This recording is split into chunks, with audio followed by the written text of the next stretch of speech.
Ladies and gentlemen, welcome back to Punchestown Racecourse and round 4 of the Link Engine Management presented Irish Drift Championship today. Excuse me, we are in the Pro-Am class, and qualifying, Eddie, was the best we've ever seen from the second class in Irish drifting. Yeah, look, I think you'd have to go back a long way to find such a hotly contested and exciting qualifying session in Pro-Am. It was just unbelievable. The amount of drivers that scored in the 80s is just crazy. And you know what, Tomás Falvey and Kevin Kildare 1 and 2 there, and those two guys looking really on form.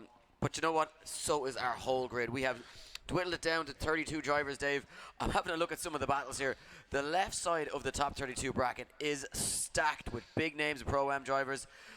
I haven't even looked over to the right-hand side yet, and already I'm just kind of going, I do not know where to begin. It's going to be pretty insane. And, of course, if you're new to drifting, this is all about essentially, now we go to the twin battles. The qualifying is fun. It's good to watch. It's about testing these guys on how capable they are on a lead line, because they need to be chased by cars for the rest of the day and a sort of a leadable line. And, of course, that's how it works. We go to twin battles. Each driver will take turn at lead and chase. The lead driver must stay on that qualifying line, trying to run essentially a 100-point run. And the chase car is trying to get as close as possible, mirroring the lead car in style, angle, and speed without making too much contact. There's loads of rules, there's loads of criteria, but we're going to talk you through them as they happen throughout the day. And it looks like we are ready to almost go to the line for our first battle of the top 32. And Eddie, I think this is going to be a very unpredictable top 32. You do not want to take your eyes off it. Yeah, I mean, look at our first battle. You have Tomás Falvey, who has podiumed recently, going up against Graham Holden in a borrowed car, sitting 4th in the championship. His whole championship hopes rely on a good performance here, but he's going up against highest qualifier Tomás Falvey, who is looking very, very comfortable out on the circuit. Had a massive run in qualifying, and this one is certainly not for the faint-hearted. And straight away we are going into, you know, a clash of the titans almost, and certainly big things at stake for both of these drivers in terms of their championship goals and aspirations. Graham Holden, of course, as I say, Dave, sitting in 4th position, championship points, very important to him when you take it from a point of view. Round 4 of a 5-round championship, and Tomás Falvey, fresh off that podium, looking to bump himself up the order and get him in the mix and maybe be in contention for one of those top 3 or 4 spots come the end of the season. I mean, if you want to climb yourself up the ladder, you got to take down the guys above you, and that's what Tomás Falvey's been given the opportunity to here. Graham Holden, not in his own car, as you mentioned, Eddie, uncomfortable right now. He's not in his own car. He's got to try and get championship points on the board. This is going to be a heavy battle for him. He's in the chase position also, as Tomás Falvey is the higher qualifier. He's only scraped into qualifying in 32nd position. 2 red cars on track. The Drift Games S15, that's the one that's qualified first. The other is the championship contender trying to claw himself back into it. We are good to go here. Yeah, Falvey is the higher qualifier to lead them in, but Graham Holden staying right there with him as we get our first competitive look at what battle action will be like here in Punchestown this weekend. And 2 drivers, look at the dive here from Graham Holden as he jumps down the inside trying to get on that door, and he is not giving Tomás Falvey an inch here, Dave. No, incredible stuff from Graham Holden here as he now tries to dive on that inner hairpin, and look at this, Holden still with him throughout the whole course, and look how good this track is for twin battle action. Dives everywhere, both guys on grey lines, and can Holden now forced to move into last. Too much angle from Holden on the transition, puts him into almost a spin, and Falvey gets away with it. He was under big pressure there throughout the run. Yeah, it looks as though exciting started. Tomás Falvey will be holding the cards after the first half of that battle, but you know what, Graham Holden, Dave, for a man in a borrowed car, you have to say he gave it everything. Put it on the door. He was glued to Tomás almost the entire way around the circuit. Just that little error towards the end making the difference. And you know what? I'm excited for the second half of this battle, because this one definitely hangs in the balance. There's mistakes out there to be made. It's a long circuit. This one by no means over, and Falvey is going to have to be glued the whole way around. He knows how good a job Graham Holden did. Despite that one mistake, Graham Holden was glued to him, stuck with him the whole way around the circuit. Here we go. Holden to lead in Falvey. Second half of the run. Who's going through to the top 16? But already, Dave, seen a big gap open up as Falvey offline, struggling to maintain proximity with Graham Holden, who looks very fast now in this borrowed car from Philly Stuffin. Yeah, Holden now starting to pull a bit of a gap here. So much speed in that car as he heads down towards the wall, and Falvey now playing a little bit of catch up here. Holden fighting tooth and nail. He made a big error at the end of the first run, but now he's starting to pull a little bit of a gap, missing some clipping zones in the lead position. Falvey starting to make the move into the last corner. This is hotly contested. Yeah, both drivers firing shot for shot as they cross the line. You know what? That's a tough one to call. It's a tough one to call because the lead line from Falvey was almost perfect. The chase run from Holden was, you know, there or thereabouts. Yeah, mistake from Holden on the first run could decide this one, and has he done enough on the second run to pull a gap to get that back in his favour? Yeah, you know, when you look at it, lead run versus lead run, chase run versus chase run, Falvey didn't bring the proximity, but did he have the most leadable, the chaseable line? Certainly Holden looking good there through the early stages, and Falvey without an answer. But it's the second half of the circuit where you see Holden just starting to miss a few clips, looking good here at the moment, and again, Falvey just not bringing the fight good enough. But yeah, it looked like he just didn't have the pace in the car, Falvey, to stay with him, and that's unusual for a car with that kind of horsepower and grip in Tomas Falvey's car. So whatever they've done to Holden's car to make it that fast enough, it's Philly Suffin was destined to pilot that today. He's obviously set up very grippy. Holden now getting his hang on, and you know what? He's fighting from behind. But you know what? When you look back on it, Dave, it's only the one clipping zone that Graham Holden has missed. Well, it's just important to notice as well, Eddie, that 2 of our top 4 in the championship will now battle it out today, not in their own cars, which just shows how interesting things can be as the season heats up. It looks like our judges are dropping in scores, though. But we'll let you know who's going to go through to the top 16. Will it be Tomas Falvey? Will it be Graham Holden? Big championship implications here straight away. Slide him left for Holden, slide him right for Falvey. Who's going through to the top 16? 1 vote, 2 votes, and 3 votes. Graham Holden gets the win and goes through to the top 16. Incredible stuff. Quickly back to our judges. Talk us through it. Yeah, on Falvey's lead run there, absolutely great lead line, just as he was doing all through qualifying. Holden extremely aggressive all the way throughout. Small little corrections while he was following, but he did maintain that proximity on Falvey's door. The only mistake that Graham had was a fairly sizable straight on the last corner, which definitely deducted him a couple of points. You switch him around then, Holden had a pretty good lead, small errors here and there, but unfortunately Falvey just didn't bring the battle at all, and that's what we really need to see. We need to see proximity the whole way throughout here to gain that advantage, and that's something that Falvey didn't do. He just didn't bring the battle at all. So overall then, Holden comes away with an advantage and the win. There you have it from Kevin O'Connell. And it goes to show in our first battle, we have a guy not in his own car take down the top qualifier. And you're expecting an unpredictable day here today. Another battle lining up Darius Spencer, new kid on the block, just 19 years of age, going up against Keith Bart-O'Shea. Much more experience in the sport in that 180SX with a 1JZ. This is pretty much an even experience versus youth. And we've got NA power going up against turbo power. So it's going to be a real mismatch of experience and power and grip.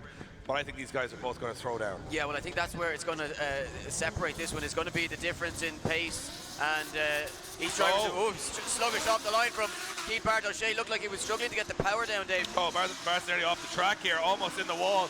And it looks like Dara Spencer now getting a lot of advantage here in the slower car in the lead position. You'd expect Keith Bart-O'Shea to be right with him. And now he's got to play catch-up throughout the whole course. And Spencer is being caught, though.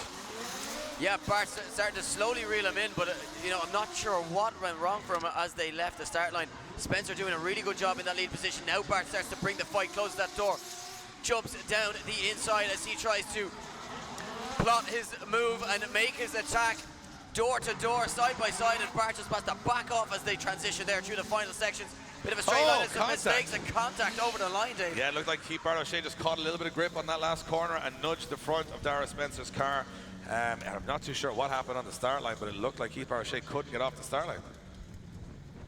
So he actually just spun on the spar lines, or spun wheels, came off it a little bit too much. That's the thing, you're not testing that in qualifying, of actually getting off the line with some grip. So it looks like the advantage will swing Dara Spencer's way. Lower horsepower car, not as much wheel speed, and able to get off the line very quickly. Keith Bart-O'Shea actually just almost doing a burnout on the start line and let Dara Spencer away. Yeah, so the important thing now from Dara Spencer's point of view is to try and maintain as much speed in this car and keep as close as possible to Keith Bart-O'Shea in the higher horsepower 180SX. Keith leading them in. What can he do? He's got the pace here from the off, Eddie. That car has a lot more grip and a lot more power. Yeah, but it looks as though he could be a little bit deeper into some of those clipping zones, Dave, as Dara Spencer loses some ground, but maintaining that perfect qualifying line as he does so. Bart, though, just again, you see, just not getting wide enough out to that wall, and gets nicely into that inner. Yeah, but Dara Spencer zone. not bringing the fight at all here. In fact, he's still losing ground throughout the course. So yeah, it starts to deviate off the line now as well to try and gain that proximity. He loses a couple of zones. This one, Not overly clear cut, Dave. No, this is one I wouldn't like to judge, Eddie. You've got two runs, big separation on both. Keith Barrowshay did get proximity though at some point on his run, where Dara Spencer did not. Yeah, but how much can you weigh on Dara Spencer's ability to not have the power to enable him to get that proximity? You can't weigh on it, I don't think, as a judge. You got to just see it as, I mean, these two cars, you don't look at the spec sheet, you don't look at the experience, you just judge it as you see it. And I think this is going to be really one in the balance. It'll be interesting to see how the judges call it.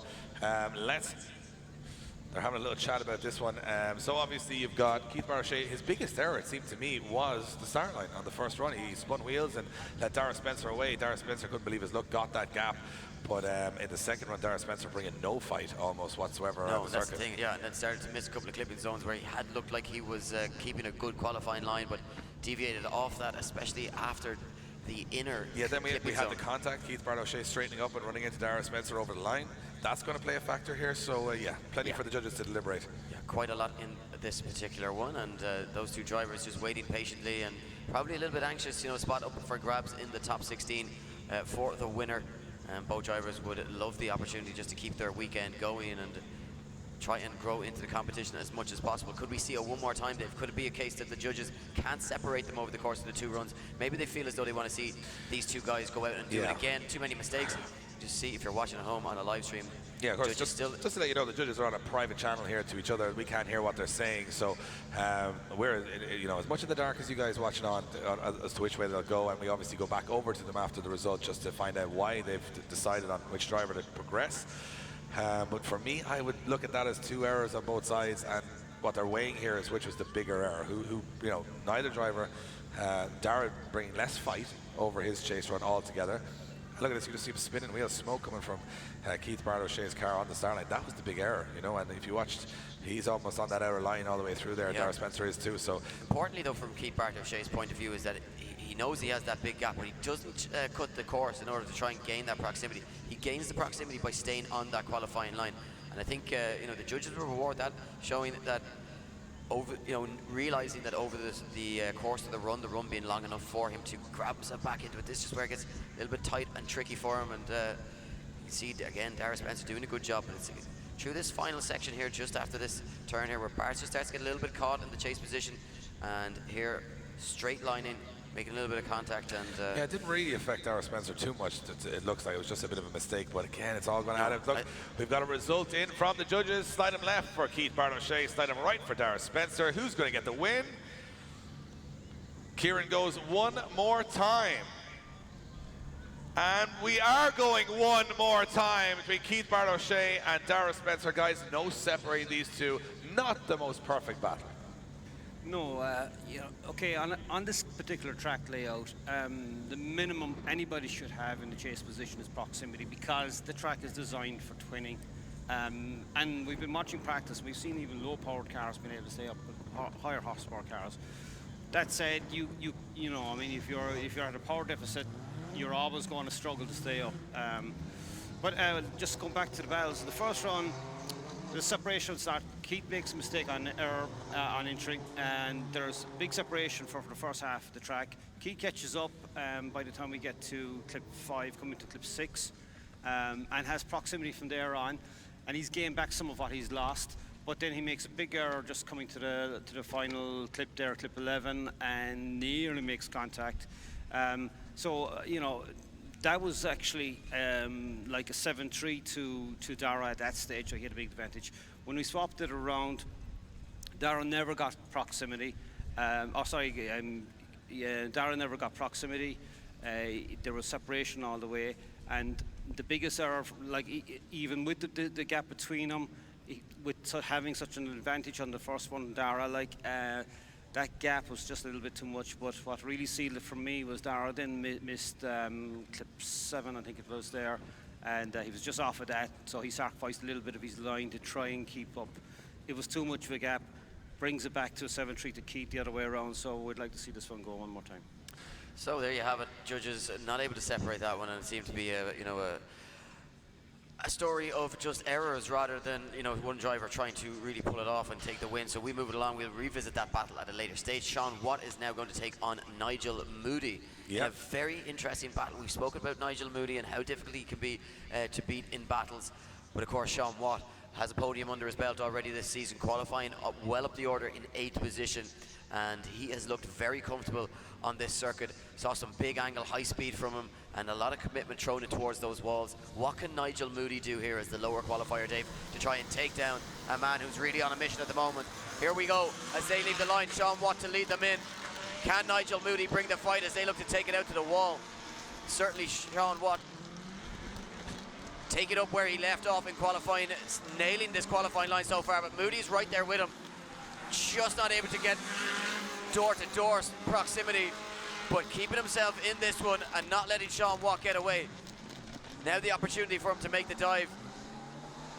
As Sean Watt... Oh, got himself a little caught up there, made a dive too early, Eddie, and had to back out of it, but he's back on the door again. Oh, and almost spinning there, Dave, again, just throwing it on, showing lots of aggression, knowing he needs to keep himself in this one and just try and pin it to the door of that E36 BMW as much as possible to give himself a shout in the second half of this battle.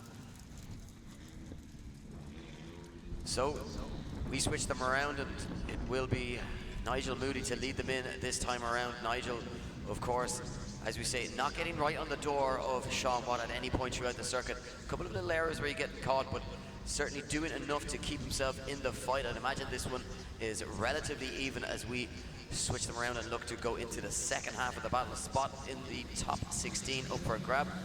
We have one driver already in there, Graham Holden. So here we go, Nigel Moody to lead out Sean Watt, and already Nigel Moody not able to match the wide line that Sean Watt had, but Sean Watt struggling to maintain the proximity here as he looks to make a dive as they switch it back. Oh, has to dial on big angle, and a big error there from Sean Watt, Dave. Yeah, he's just making some errors to chase. Nigel's straining a little bit as well. It's not as tidy on the second run as it was on the first, but they're still both in the fight. As Sean Watt's got to bring it now. He's got to get to that door and push the judges across the line and a decision his way. He's not getting there as we speak.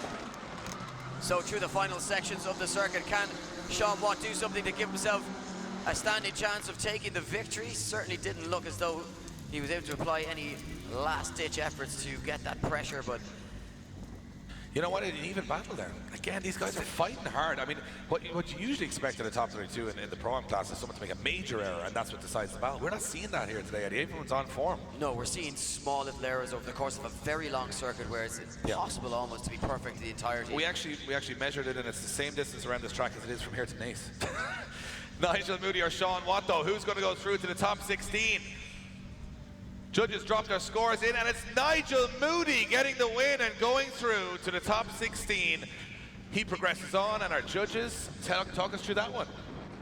Yeah, Dave, fairly good battle now in fairness. We come down to the first run there. Sean has a great lead. Nigel is very, very aggressive and sticks fairly well onto his door. Has good proximity throughout the track.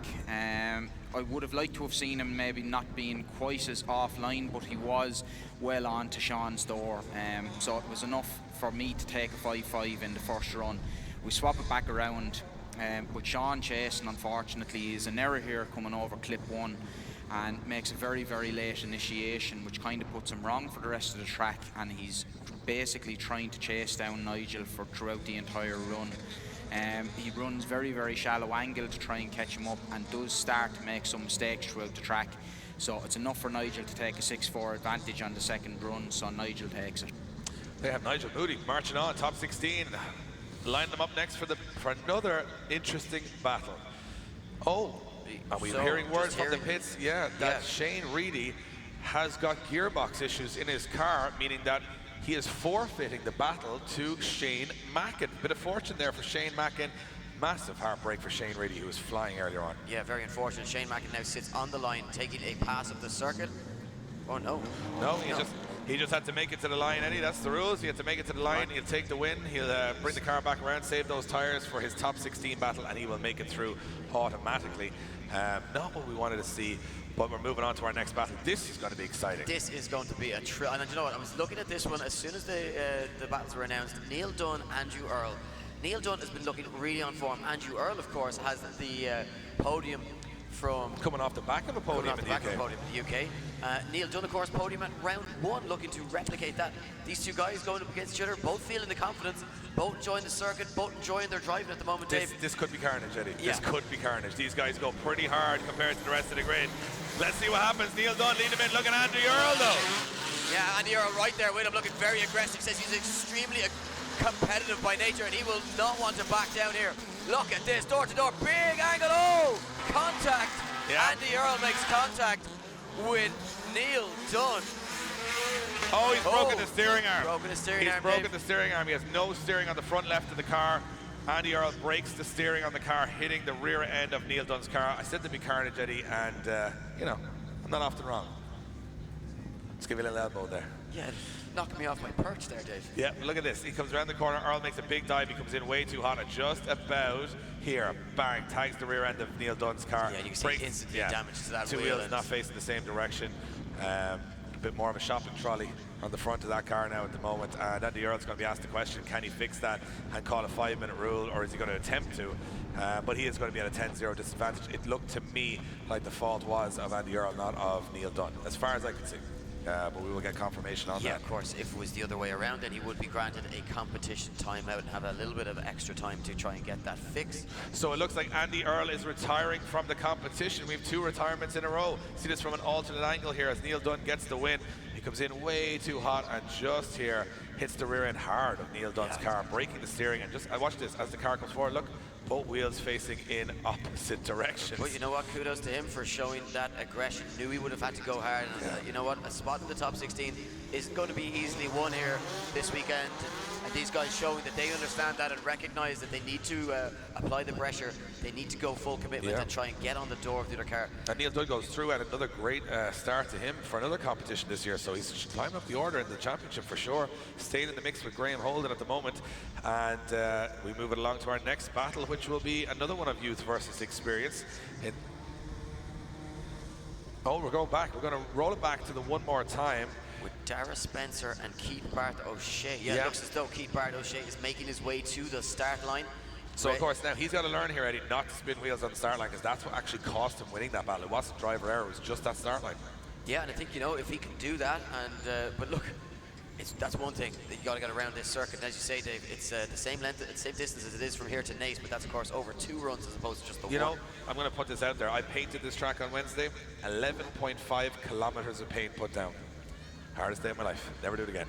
But it is a lot of track. Like, it's a long track out there. A lot hard on the cars, hard on the drivers. Look at this. Keith Barchet this time still struggling and smoking wheels off the start line.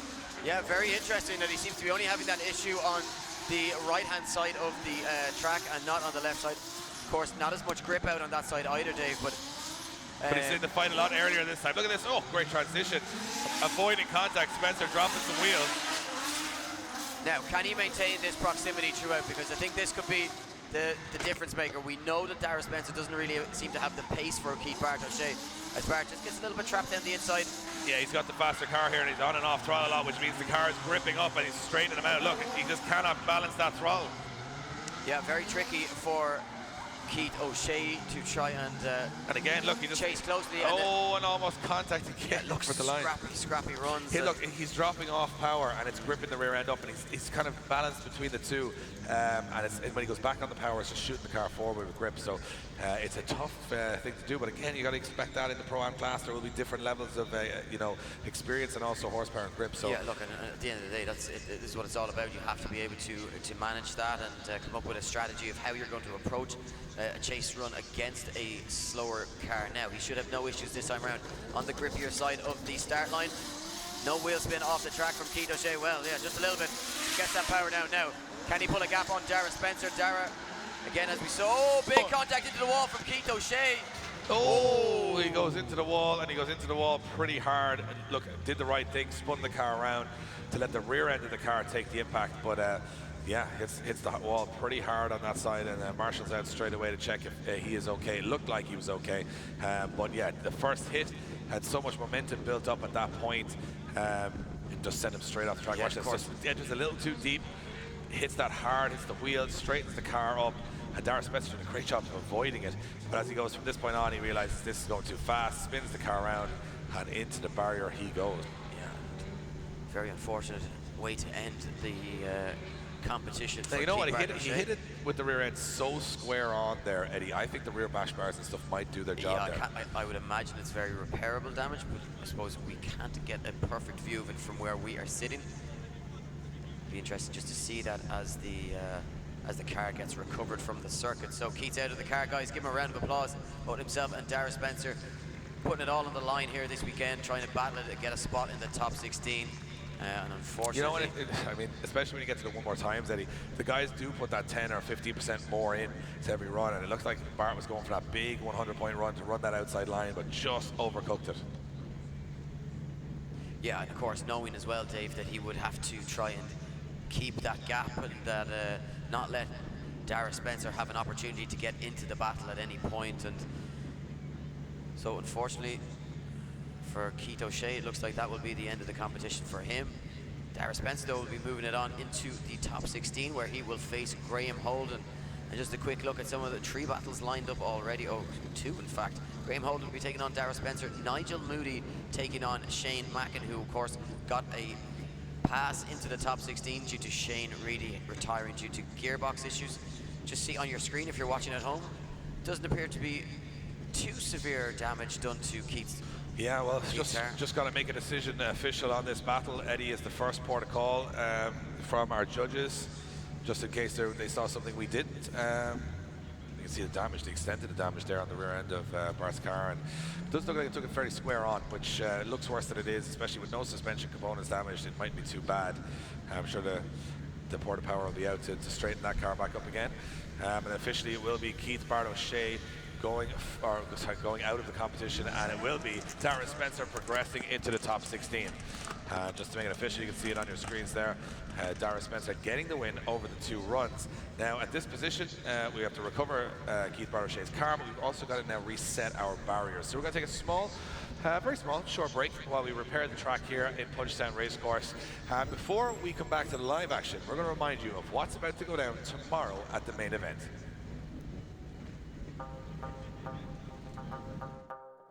We are counting down to the automotive event of the year in Ireland, the Irish Motor Festival here in Punchestown Racecourse. It's going to be one of the most incredible action-packed weekends for any car fan from across the country. So let's check out what this event has to offer.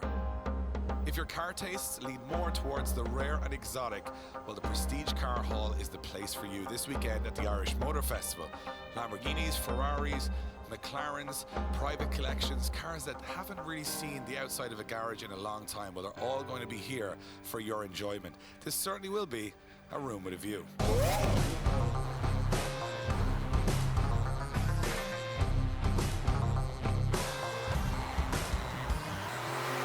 The main hall at the Irish Motor Festival is all about modification. And some of the craziest modification happens all over Ireland. There's no real theme here, it's just crazy modified metal. You might see beautiful European cars, old school Japanese cars, and to be honest, some stuff you might never see anywhere else. Expect the unexpected this weekend at the Irish Motor Festival. Our good friends from Monster Energy, well, they're going to be rocking out the main exhibition hall. They've even brought a tattooist and a barber. They'll be banging out the tunes and keeping you guys fueled up throughout the event. The Irish Motor Festival is all about giving you guys unforgettable experiences. And what better than the Drift Games experience, where you get to get into the passenger seat with our pro drivers and take a spin on our special layout. Can't do that anywhere else. As the centerpiece for the Irish Motor Festival, well, of course, it's the most exciting and fastest growing motorsport in the world. The Irish Drift Championship presents round 4 of the championship, presented by Link Engine Management. And if you're lucky enough to have one of these incredible grandstand seats, check out the view of this dangerous and technical, you know what, even crazy layout here in Punchestown. It's going to be a weekend of insane action on track.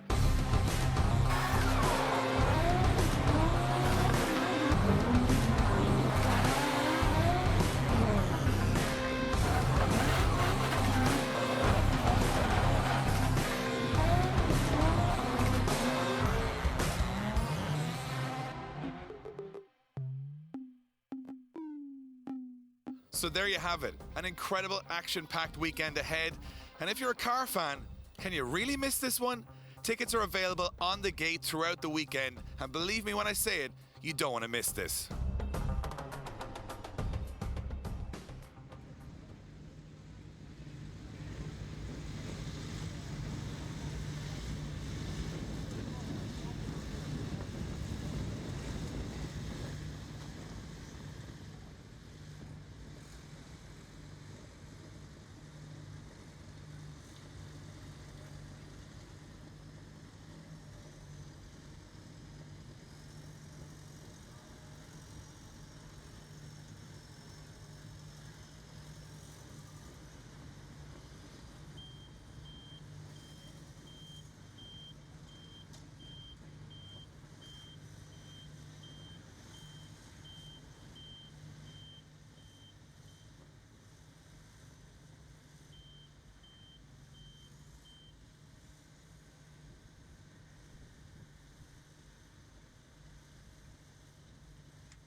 Re-drilled into the ground.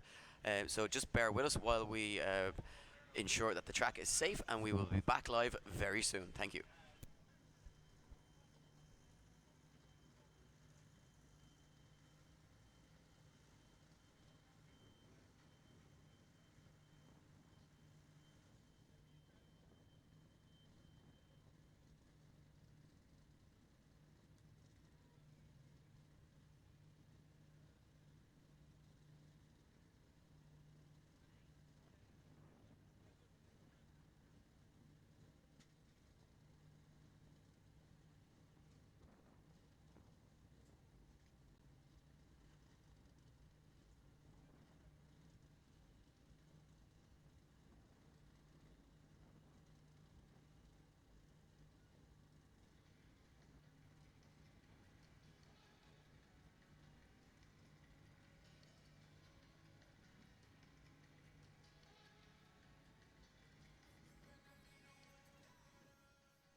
So, Eddie, it looks like our track is being repaired as we speak. Of course, a reminder that today is, of course, the warm-up day for the Irish Motor Festival. Tomorrow, today is for the Pro-Am competition. Get our traders and some of our cars on display. We've got about 50 cars here today on display. Tomorrow, we're going to have over 400 cars here on display.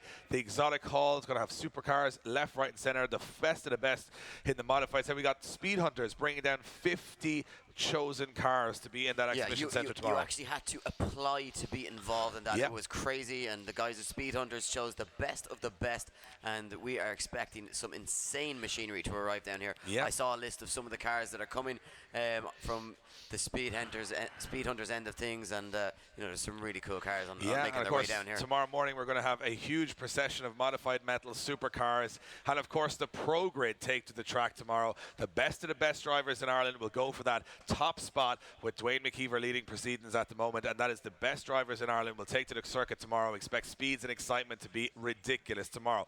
We're also going to have a track walk. You can get up nice and close and personal with all the guys from the Irish Drift Championship grid on the circuit. We'll have autograph signings, you get a meet and greet, and we'll also have the exhibition centre guys in Monster Energy are in there tomorrow banging out the tunes, and they've got a tattooist and a barber with them as well tomorrow. So there's going to be plenty to see and do everywhere. We're also setting up the Drift Games experience section, where you can actually get in a drift car tomorrow and get a spin with one of our pro drivers in our custom Drift Games experience layout. And all of this is going to be crammed into about 8 hours of action tomorrow. So today, the warm-up day for the Irish Motor Festival, and as I said, things starting to heat up a little bit here as we get into the business end of the Pro-Am Top 32, just making some track repairs to the circuit.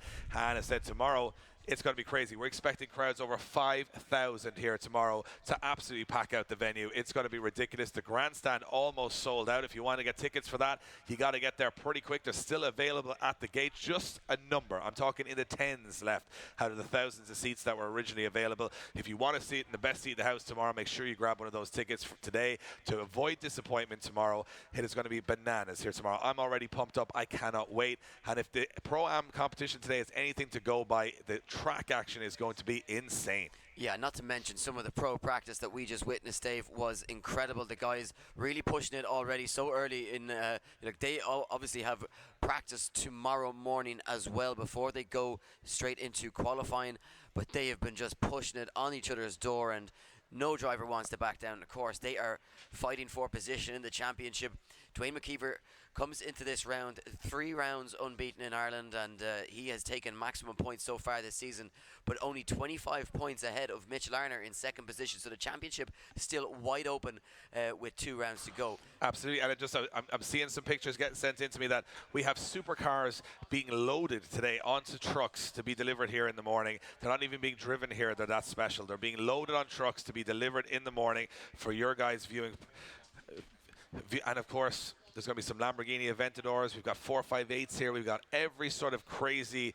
I mean, this is the great thing about an Irish Motor Festival. It's showcasing all of the automotive cultures in Ireland, not just segregated into Japanese cars or European cars or drifting, everything into one place. We've, of course, got the likes of Renault and Dacia here as well, showing off their full range along with other manufacturers here tomorrow. So there's something for all the families, something for everybody to experience, and you don't want to miss it. It's one of those days where you can come and watch everything in one place in one day, and that was the whole idea of this Motor Festival, was to make watching everything you like about cars in one place and making it super convenient for one day. That's what it's all about here, and I'm looking forward to seeing this place, packed to capacity tomorrow. It's going to be crazy, and of course we've got a lot of traders here this weekend, guys selling car parts, advertising some of the services, automotive services they've got. Make sure you check them out, have a conversation, doing some very special deals this weekend on a lot of their products and a lot of their services. So it's definitely worth having a conversation with those guys as the day goes on.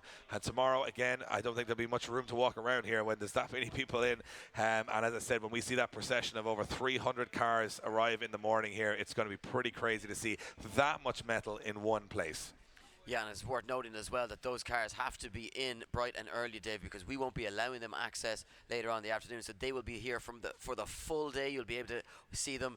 There will be no way that you'll miss out on seeing them if you arrive nice and early, get down here. It's not a case that they'll be coming in the doors at halfway through the day. They'll be here before you get here. So. Yeah, at 9 o'clock tomorrow morning, we'll have 400 show cars on site ready for you guys to check out from every sort of subculture and genre, from classics to American muscle to Japanese to European to rally cars to, we said, crazy hill climb cars are here, supercars, Lamborghinis, you name it. And of course, we've got the best in the business, the 30 guys from the pro class in the Irish Drift Championship who are just done a very, very intense hour of practice here today, and a lot of paint laid on those walls from the pro guys. And the big question will be, can Dwayne McKeever, the current championship leader, be defeated for the first time in Ireland or the UK here this weekend?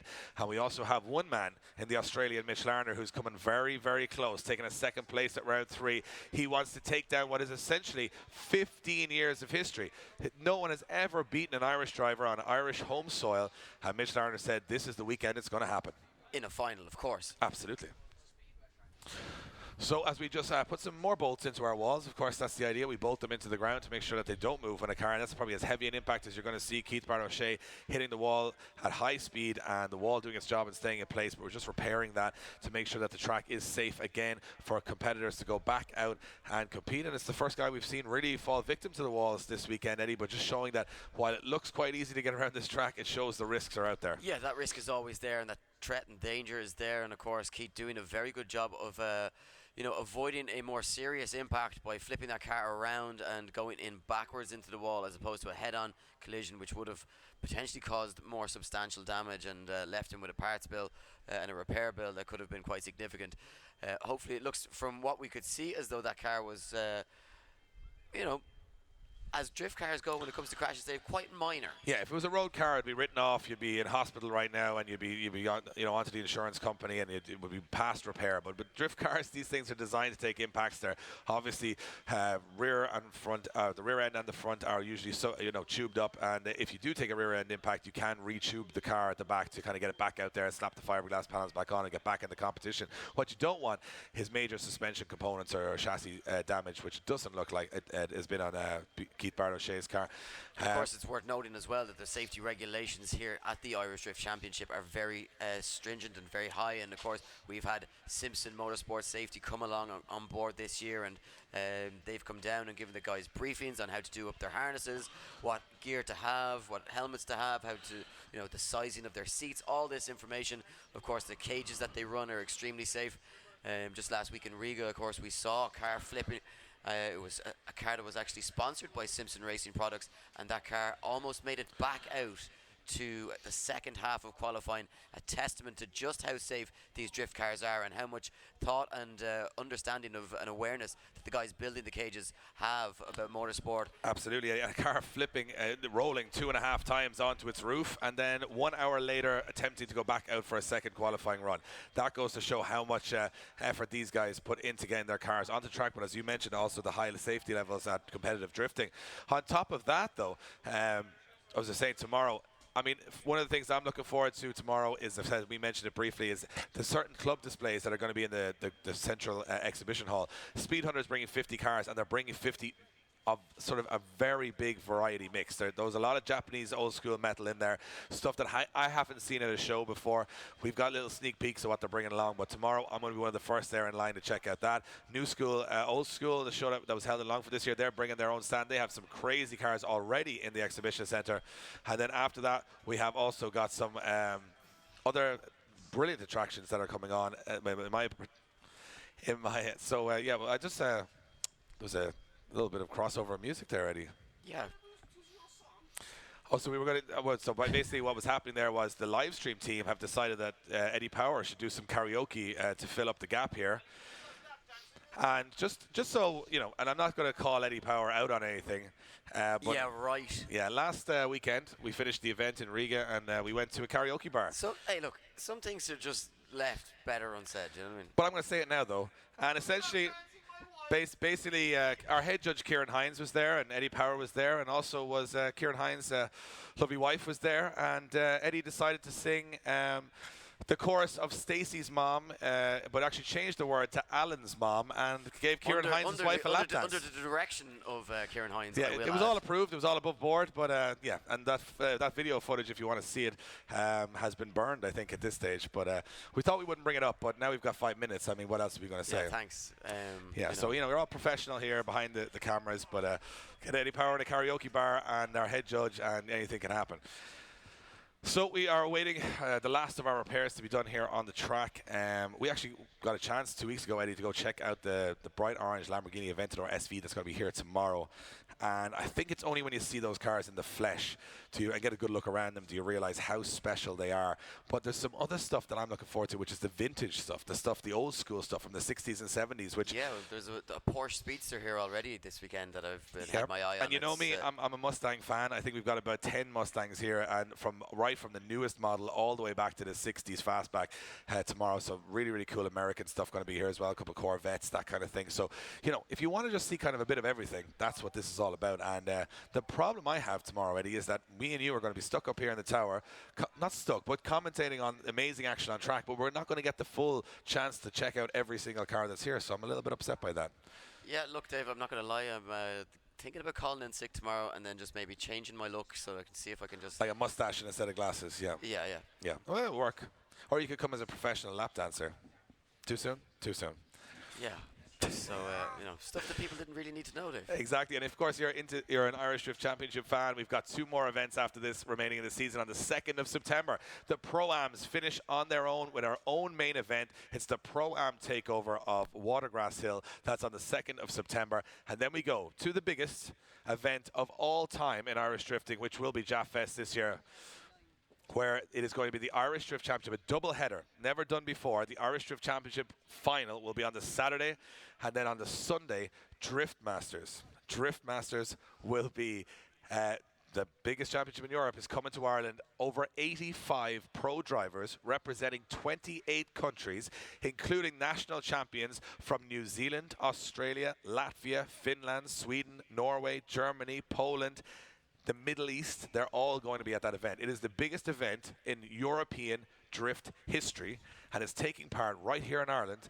In Mondello Park. And Mondello Park has created some amazing moments over the years, but this one will just be a little bit special. Yeah, and I think if you've been watching, if you haven't managed to make it to some of the European Championship events, if you've been watching online, you have got a glimpse as to just how impressive some of the driving is in that class and in that competition. Some of the Polish drivers, Gregor Szybki in particular, I mean, that guy is insane, and I guarantee you when he comes to Mondello Park, he is going to leave with probably some silverware and definitely some Irish fans. Insane driving from him all season, and I mean, that championship has just been so exciting all the way through. James Dean is currently leading, and it will be a great homecoming for James Dean to have him back on Irish soil and competing again here in Ireland, and a great chance for all of you guys to show your... You know what? Because we got a break, I'm going to let you in on a secret of what's happening at Jaffa Fest. Secrets, come on. Right. Because it's only me and you talking, Ed. Yeah, no one's listening. No one's listening. At Jaffa Fest, James Dean will compete for the first time this year in Ireland, but he will compete twice. Figure that one out. He will compete in the final of the Irish Drift Championship in his RX-7 and the final of Drift Masters in his S14. I thought you were going to give me an opportunity to figure it out. Yeah, but you know what? That would have taken way longer than this break, so I just came straight out with it. So he's going to be driving the RX-7 in the IDC final. On so we're going to Saturday. So we're going to see Dwayne McKeever and James Dean face off, and that's what I'm looking forward to seeing because, well, face off in the same grid because, a lot of people talking about Dwayne now, a lot of people talking about James.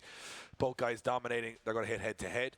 Shanahan's will obviously be back in the mix for the Irish Drift Championship and the Drift Masters Championship. Will Dwayne McKeever feature in the Drift Masters competition on the Sunday? Well, that's the key. The top 8 championship finishers in the Irish Drift Championship Pro class, they all get Drift Masters licenses at the end of the season, which happens to be on the Saturday evening, entitling them to enter into the Drift Masters Championship on the Sunday. So that's the best of Ireland versus the best of 28 nations in Ireland, with no driver in 15 years ever beating the Irish on home soil. 28 nations and all of their champions are going to face off against the best of Ireland in Mondello Park. Could it get any bigger? It's going to be insane. Would it be classed as the the streak being taken if a European driver beats an Irish driver in the final on the Sunday? Yes, because no international driver has ever won an event in Ireland against an Irish driver on home soil. That is still the case in Drift Masters. But that's against a full Irish grid. Yeah, but come on, we got to get rid of the streak at some point. And we still got some great guys in the fight. So it's going to be Irish drivers will make up, I would roughly say, about 15% of that grid. So 15% will go up against the rest of the world, essentially. We have guys shipping cars, preparing to ship cars next week from New Zealand. The New Zealand champion, Cole Armstrong, will be there. The Australian champion, Dale Campaign, he'll be here. Hapman Daham, the Easter, well, he's an Omani drift champion. He's a Middle East drift champion for 5 years running. He'll be there. And then if you start going through every European country, well, you can be guaranteed their champion will be there. So the world will be watching Mondello Park for that final. Tickets are going on sale shortly, so do not miss that. Think about grandstand selling out. This thing's going to sell out in minutes. And of course, JapFest being run in line with those two competitions that weekend as well. Is that correct? Absolutely. So JapFest now a 2-day event, and it'll be featuring on-track Japanese action on the Saturday alongside the Irish Drift Championship. And of course, you know what JapFest on the Sunday is like. 650 Japanese best cars in Ireland up against the Drift Masters final. So it's going to be crazy. Couldn't give you any more as a drift fan. Couldn't get. Not only will you see every champion from every country, but you have to go about 2 hours to see them. You don't have to fly anywhere. You don't have to leave the country. You can go home that evening and have a cup of tea and settle down. And settle down. So, it looks as though we are nearing completion of this. I was just thinking track for a minute repair. that they were going to use our Peugeot Bipper there as a sort of impact zone for cars to hit the van before they hit the wall. But I'm being informed that it's just repairing the tracker. That's where the tools are. So it looks like the last of our bolts are being put into those. Of course, every time a car hits them, the bolts get ripped from the tarmac. Therefore, we got to reset the bolts. And it's only if there's a very heavy impact that will happen. But safety, of course, is our priority here in the Irish Drift Championship. And I'm still hearing drills, so that means they must be still hard at work, Eddie.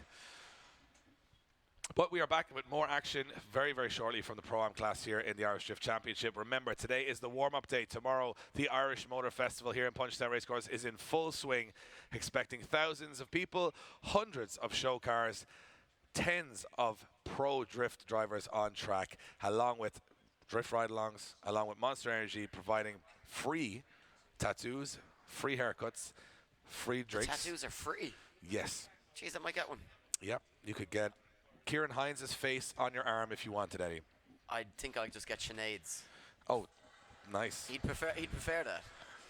So yeah. So if Eddie Power gets, I'm gonna get Kieran Hines as a langer. Yeah. If we get if Eddie Power Tattooed on gets Kieran Hines' wife tattooed on his arm tomorrow, we need a petition of 2,500 votes, and Eddie Power has to do that.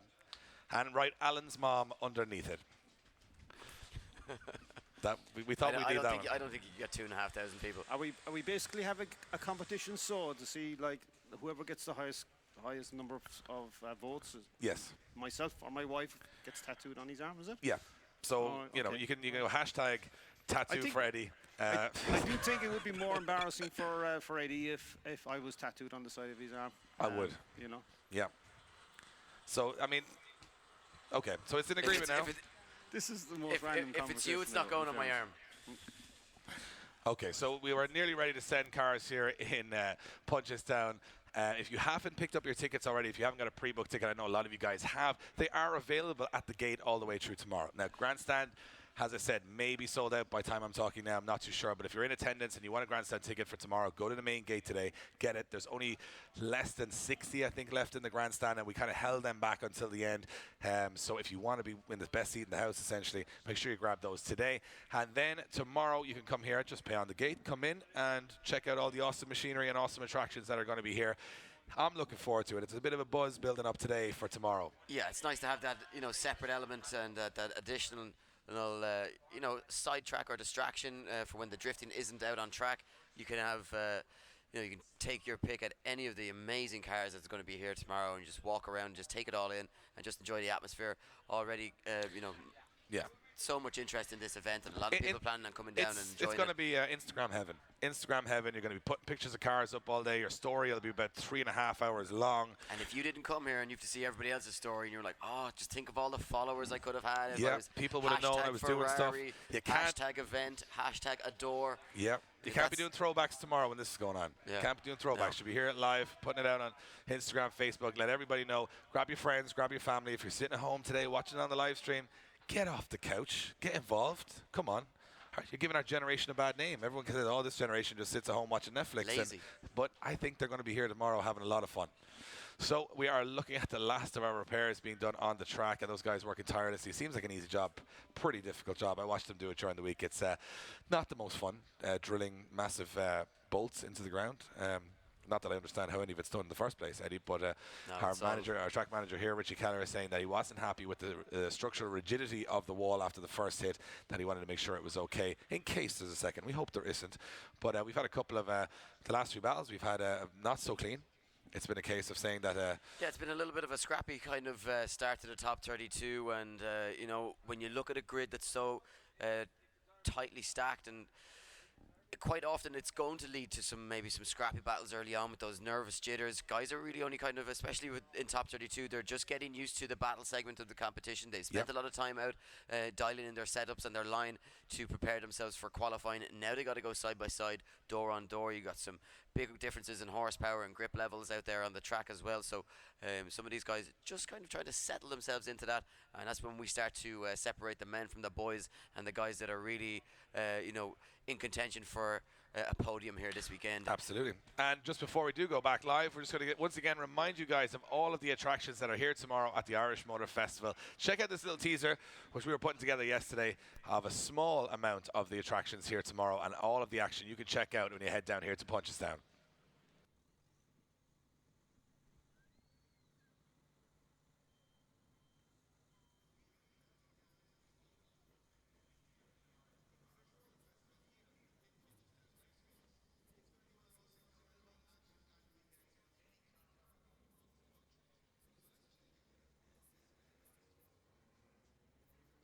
Lead more towards the rare and exotic, well, the Prestige Car Hall is the place for you this weekend at the Irish Motor Festival. Lamborghinis, Ferraris, McLarens, private collections, cars that haven't really seen the outside of a garage in a long time, well, they're all going to be here for your enjoyment. This certainly will be a room with a view.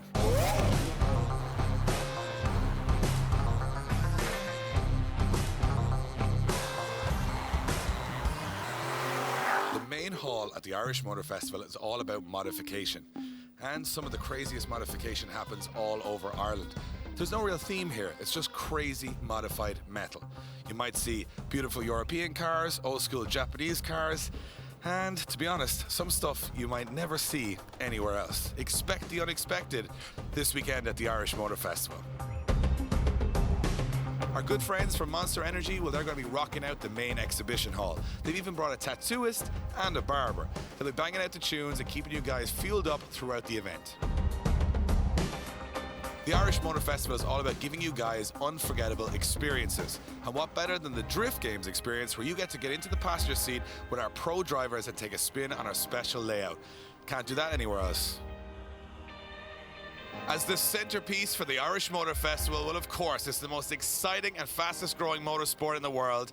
The Irish Drift Championship presents round 4 of the championship, presented by Link Engine Management. And if you're lucky enough to have one of these incredible grandstand seats, check out the view of this dangerous and technical, you know what, even crazy layout here in Punchestown. It's going to be a weekend of insane action on track.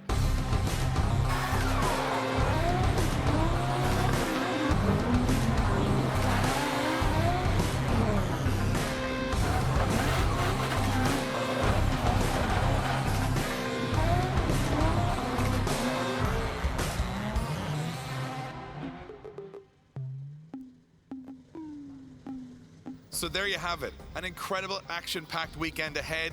And if you're a car fan, can you really miss this one? Tickets are available on the gate throughout the weekend, and believe me when I say it, you don't want to miss this.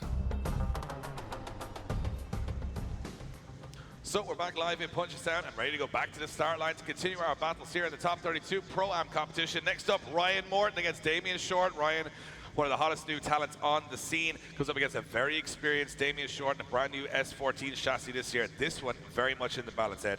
Yeah, very interesting tie between these two guys. Ryan, of course, qualifying in 13th position. Damien Short a little bit further down the order, Dave, in 20th, but do not count him out. A wealth of experience behind the wheel, and he has driven this circuit before. He'll know about all the humps and humps and hollows in the circuit. Ryan Morton, though, has looked like the Ryan of old as he gets ready to take to the circuit here in that lead position. Doing a nice job so far, but unable to shake Damien Short. Nice transition through that center section for both drivers. And Ryan Morton doing a nice job here, keeping that car on angle, throws it out to the wall, but Damien Short looking to try and bring the fight here, not able to get door to door. Stays a steady distance just behind, but no real fight being brought to the R32 drive as they take it across the line. Again, good proximity throughout, Dave, from the chase driver, but just not able to get that real door-on-door action that we were hoping for from our chase drivers. And certainly this one hangs in the balance, I'd imagine, quite even after that first run. We switch them around now. Ryan Morton will be the one to chase in Damien Short. Yeah, and Ryan's going to have to up the aggression levels a little bit here, Eddie. Again, it's getting very competitive in this Pro-Am class today, and a lot of guys expected by the judges to be very, very close throughout the run. That's what's going to get you to win, so Ryan will know that as he's coming off the line. Damien got to concentrate on that perfect lead run and stay nice and close to those outer clipping zones. They come off the line. Ryan Morton is chasing them in. Ryan Morton now, look at this, look at Damien Short right out to the edge of the circuit. And Ryan Morton now starting to make the dive as they come through that crevice just after the grandstand now. Ryan Morton starting to apply the pressure, getting nice and close to the rear wheel of Damien Short's car. And as they come around the circuit, you can see Damien Short now. Oh, Ryan Morton going a little bit offline. He just almost gets caught, but gets back on the door again. Real tooth and nail stuff on track here. Yeah, Damien Short now through the final sections, loses a couple of wheels offline, Dave, as Ryan Morton tries to turn the screw and they cross the line. Yeah, well, that's all she wrote for this battle. It's going to come down to the judges from this point on, and both have definitely stated their claim on that battle at moments and made errors at other. Yeah, judges looking for a replay on that one, Dave. Certainly quite a lot going on over the course of the two runs, and both drivers giving it everything they had. Really hard fought battle, and a space in the top 16 that both of these drivers would relish the opportunity to take. And an opportunity yeah, it's important sometimes to get that first battle under your belt. You feel a little bit more comfortable. You're in the game then. You've done a battle. You've got the feel of what it's all about, and then you can start building on that confidence. So for one of these guys, that will be the case. The other, it will not. I think especially if you felt comfortable and confident and happy with how you're progressing through qualifying and obviously practice earlier on in the morning, to make it as far as the top 32 and then go out is very much anticlimactic for these guys. And you know, you're just starting to kind of get into the comfort zone on the circuit, and your weekend could be over. So obviously all battles and all positions in the top 16 are very much fought for throughout, and these guys have a little bit of a nervous wait as the judges deliberate this one. It's obviously quite close. The judges looking for replays. You can just see, yeah, Ryan Morton making a big error there in that chase position, getting caught, a couple of wheels going offline, but of course it wasn't the perfection from Damien Short on the first half. You can see Damien loses a couple of wheels as well. So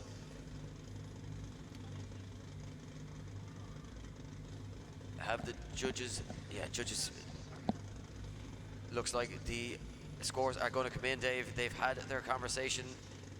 Will we see a result? So judges calling for, of course the judges here have iPads that they put in their decisions on. That sends to a central computer which pops it back up on our screens. And here we go. Slide him left for Damien Short, right for Ryan Morton. Who's going through to the top 16? It is going to be Ryan Morton gets the win. Ryan Morton gets the win and goes through to the top 16. Quick explanation from our judges. Yeah, in the first run there, Ryan had a really good lead, no errors with that. Damien made an error there at clip 6, and he just didn't really have enough of proximity. So after the first run, Ryan had an advantage of 6-4. The second one, Ryan had really good proximity all the way. He was 7-3 up until they got to clip 6.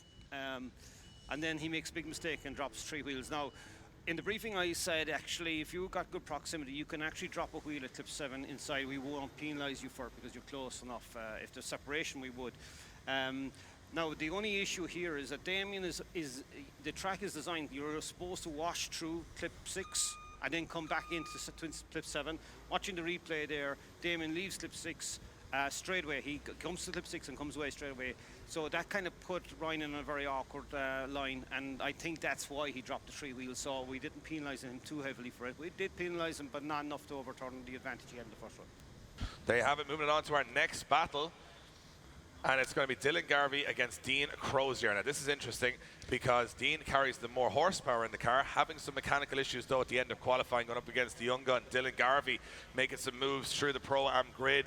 There's a lot on the line for these guys to get into that top 16. Yeah, look, both drivers trying to make a name for themselves in this Pro-Am class, and Dylan Garvey qualifying right up there in 5th position. Dean Crozier, very capable, but with a little bit of work to do here. As you say, Dave, this car hasn't exactly been running perfectly for him so far this weekend, and losing some ground off the line as Dylan Garvey fires it through the first corner. A little bit shallow though, missing that wall section of the circuit, and Dean Crozier now starts to apply the pressure in the Lakeland Tire R32. Can he put it back on the door? Oh, big straighten as he battles the steering, and a big error there from Dean Crozier in the chase position, Dave. It looks like he just shut down a little bit. Now he's got to start bringing the fight to Dylan Garvey as they come around this tighter section of the course, but Garvey, no such errors. Oh, but now all of a sudden misses that outer zone completely. And Dean Crozier now starting to turn the screw and put on that proximity as they come across the finish line. Look at this for a tight, close battle as they come across the line. Impressive finish, but a big error from Crozier in the midsection of the track. Yeah, very impressive finish to the run from both guys, but yeah, just gets a little bit scrappy through the midsection, Dave. And as we've talked about, so hard to maintain concentration.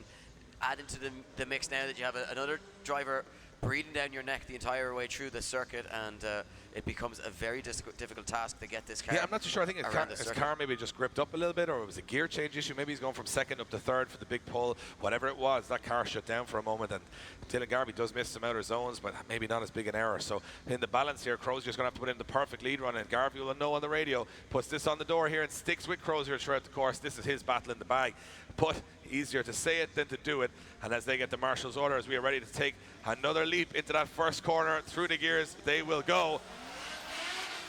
Yes, and as they come off the line, Crozier looking to put in that strong lead run nice and deep into that second clipping zone. Now, what can Garvey do? Can he bring the fight? Certainly looking to do so as he tries to dive down the inside. Another big dive from David Garvey. Oh, and a straighten again in the same spot, causing Garvey to spin. A straighten from Crozier and a spin from Garvey. And I think, Dave, from where I'm standing, that Garvey's spin caused by the straighten from Crozier left with no space to go and backed out of it to avoid contact. That might have been the obvious decision there, Eddie, and our judging decision will, of course, it will be all she wrote. I mean, if it goes for Garvey, we'll know that's the case. Let's see which way it does go, though. From the judges, side left for Crozier, right for Dylan Garvey. Who's going through to the top 16? It's Dylan Garvey getting the win. Dylan Garvey gets the win and goes through to the top 16. Obviously, Crozier spinning out. Not a whole lot wrong with Dylan Garvey bailing out from the chase position there. And we move him along to our next run. And Crozier just making some big errors on both runs there. And it goes to show the smallest of errors will cost you a battle. Yeah, and those same errors in the same spot. Now, another Garvey up on the line, and he's coming up against Ryan Caldwell. David Garvey, what can he do? 600 brake horsepower, 750 brake horsepower. The power figures, pretty much the same, Dave. No real advantage either way to either driver, but certainly Ryan Caldwell, the man with a target on his back right now, your championship leader, coming up against David Garvey, who would like to, could we see a second all-Garvey battle in the top 16 here this weekend? We are go. Caldwell to lead in the Delta with driver David Garvey. Off the line they come, and look at this, Garvey bringing the fight, Dave. Bringing the fight to Caldwell in the Quinn Motorsport S15. Absolutely, Garvey's got to stay with him though. He knows how good Ryan Caldwell and Fassi is around here. He cannot let him get out of his sight, and Garvey doing a fantastic job here. Yeah, Garvey all over the back of that S15, showing real aggression. Can he maintain this now throughout the entirety of the run? Very hard to see here too, Eddie, with the smoke Caldwell's creating. Yeah, absolutely, adding to the difficulty of it. It's just causing Garvey to fall back ever so slightly. Just getting caught up there and losing some ground at the end of the run, Dave, but certainly a valiant effort from David Garvey as he looked to take down our championship it's leader. something we haven't seen until we see the big horsepower cars on track. But in the chase position, people think, oh, it's a difficulty of actually drifting. What's a big difficulty here is being able to actually see where you're going. And if you're transitioning so many times, every time you transition, you're going through a completely blind section because it's completely covered in smoke. So Garvey doing a great job of holding himself together, not going off the track there. Let's see if Caldwell suffers the same problems. He's the current championship leader. If he goes out top 32, it could be curtains for his championship. So he's got to put it on the door here. So here we go into the second half of the battle, and look at the aggression from Caldwell already.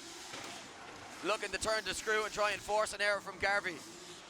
As Garvey, you just see how severe that track is, and those grilled sections of the track where the water drains off the circuit in the rain. Very severe on the cars as they bounce around the circuit. And no major errors from David Garvey in the lead, but Caldwell very close in the chase now. If he wants to make the move, he's going to make it now, and almost contact between both cars, but they stay going and they stay in it. Caldwell all over David Garvey here and on his door as they come around. That last corner might have just been enough to take it. Yeah, do you know what? I think that could be the difference maker, Dave. Just having that aggression and that proximity towards the end of the run could be the difference maker. Garvey, of course, on the reverse, not able to maintain the proximity just through the final sections. Yeah, you know what? Also losing a couple of wheels offline. It's the best solid 2 runs David Garvey has done all year, but Caldwell just turned it up a notch towards the second half of his chase run. Will that be enough to take it home? We'll see. Slide him left for David Garvey, right for Ryan Caldwell. And going through is Ryan Caldwell. Ryan Caldwell gets the win, congratulated by David Garvey. And there you have it. That's all it takes. Go that little bit closer, get that proximity, keep it clean. And even though David Garvey makes no major errors, Caldwell just shows his class again and moves on to the top 16. Impressive stuff. Yeah, look, he's really growing into the competition and growing into that car, becoming a very steely competitor. Now we've got to move it on, though, to our second place qualifier, Kevin Kildare. Wowed us in qualifying this morning against Paulius Judicious. Of course, rebuilding the engine, or getting a brand new engine into that car between round 3 and 4. And yeah, Kevin Kildare have given away half the horsepower and on a different fuel. So it's diesel versus petrol, turbo diesel versus turbo petrol, and of course that R33 bright yellow Skyline running 680 horsepower will be chasing in the diesel-powered BMW of Kevin Kildare. Let's see how they go. Yes, off the line they come, and a very short run up into this first section, but they do build up quite an amount of speed. And look at this, the diesel-powered BMW E46 starts to pull the gap on that R33 Skyline of Paulius Judicious. Can Paulius get himself back into this as he battles tooth and nail here just to try and regain that lost ground, but no such luck just yet. Maintaining steady proximity, but just can't get the dive down onto the door. Starts to close it in now a little bit more, though. Can he force an error from Kevin Kildare through the final sections of the circuit? Kevin Kildare coming off the line, Dave. Yeah, coming off the line a little bit there, but I don't know, did it really affect Paulius? He just couldn't seem to catch. And I'm actually saying this sentence. He just couldn't catch the diesel BMW around this circuit, which when you have twice the horsepower, seems like it would be able to do. But whatever Kildare has done to that BMW, it is a rocket ship. Yeah, certainly dialed a lot of speed and grip into that car, and it looks like it could be a very difficult car to try and chase throughout the competition and stay with. We switch it around. Paulius now in that lead position. They are ready to go. Waiting on the start line, Marshall's orders. Getting those rev range nice and high.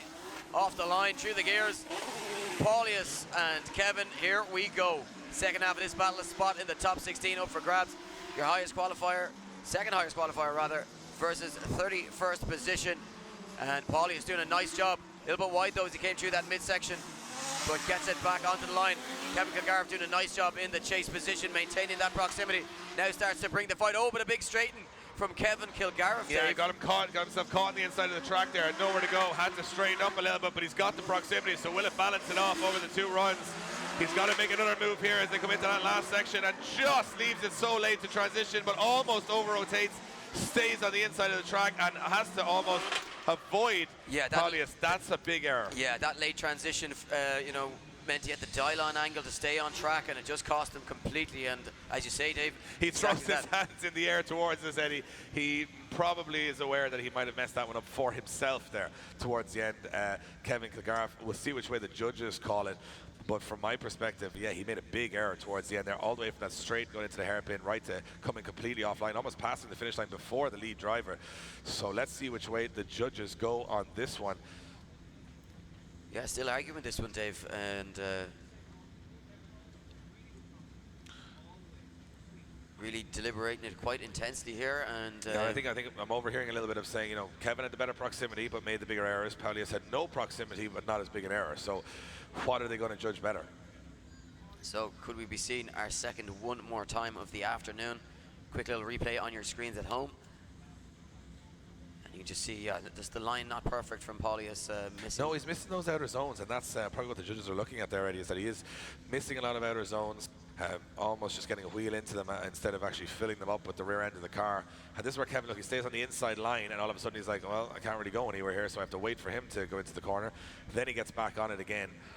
Paulius is way off that inside clip on the opposite side of the track there. And again, watch here, just barely putting the wheel in. Kevin out of line there as well. You know, you're looking at a couple but this is where it really goes wrong for Kevin. He has a late transition, really goes on there. way too much angle, and now he's on the inside of the track, and he doesn't really have anywhere to go here, but except sort of pass at the same time. So I would like to be a judge on this one for sure.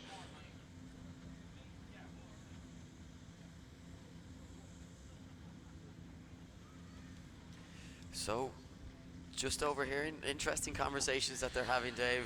This one could Yeah, be tight. might be as obvious as it may have seemed at the time. Kevin Kildare threw his hands in the air, said he'd thrown it away, but he mightn't have thrown it away that much because there was some errors from both sides over both runs. Yeah, from what I'm hearing, it could be a case of one more time or very much slightly in favor of one driver, but certainly this one is... It's close. Yeah, I mean, look, it's hairs in it. There's hairs in it. Oh, and okay, scores coming in. Paulius or Kevin Kildare. Who's going to go through to the top 16? Slide him left for Paulius, slide him right for Kevin. One vote for, there you have it, and very close. It is a win for Kevin Kildare. Kevin Kildare gets the win and goes through to the top 16. We'll quickly shoot it back to the judges. Try quickly to do this. Kevin, first run, good lead line, no issues there, good lead run. Paulius really doesn't have proximity, never really gets it. He did a big cut between clip 10 to 11, still didn't gain proximity. So after the first one, Kevin has a strong 6-4. Now on the second one, Kevin has really good proximity all the way until we get to clip 6. Now the big problem here is that Paulius misses clip 2, clip 3. He doesn't get it, so he's on a poor line. So by that point, Kevin is an 8-2 up on an advantage, okay, to that point. He has a straight in there, he loses a couple of points. Paulius then misses clip 7, completely goes wide. They continue on, and then Kevin makes another big error, just coming out 11 to 12, and it brings it back to a 5-5. So over both runs, Kevin had an advantage the first run, second one was 5-5 after the errors that he made. He takes the win. There you have it from the judges, breaking it down. And of course here in the Irish Drift Championship, it's all about breaking it down to the simplest denominators. And then now we move on to our next battle. Shay Rogers against Tommy O'Neill. Tommy O'Neill giving away 500 horsepower in this battle. Yeah, which is significant, you know, Dave, especially on a circuit like this where we've seen the higher powered cars be able to pull that gap and maintain it then throughout the circuit. So Shay Rogers had a very respectable qualifying session, 15th position for him. Tommy O'Neill qualifying in 18th as well. So these guys are evenly enough matched, but of course the difference in the speed might make the difference when it comes to the battle. So Shay Rogers ready to leave the line. Tommy O'Neill to give chase. Here we go. Who's going to go through to that top 16? Yeah, Rogers came in fast. Tommy O'Neill tried to match it, had to pull back a little bit. He was going to go in the wall. Yeah, very wide line from Tommy O'Neill. Shay Rogers just about keeping that car on circuit, almost dropping wheels. But look at this sheer aggression, but very much a lack of angle for Tommy O'Neill in the chase position as he has to just scrub a lot of speed. And it's a lot of back and forth here from Tommy O'Neill, just gaining proximity and then losing again. But well, he's losing every time Shay Rogers goes on the throttle, Eddie, because he's got that much speed and grip in that Toyota Supra, and Tommy is having to dial out the angle and make those dives, but he's suffering with understeer every time he does it.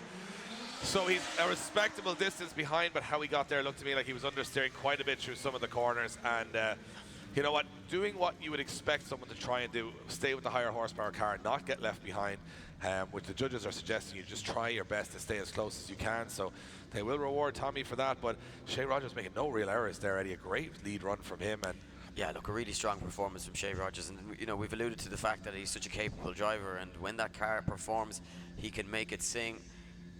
Yeah, we switch him around though now. He's got to chase the slower car and has to try and dial it back a bit. He's going to have to be on and off the throttle a little bit more than he was in his lead position. Let's see how it plays out. Yeah, tactics, of course, will very much come into effect here with these drivers trying to maybe just time their runs perfectly when chasing the slower car. Look at this big aggression almost come together, and Shea Rogers just about manages to stop that car in time and then gets right back on the power to regain proximity.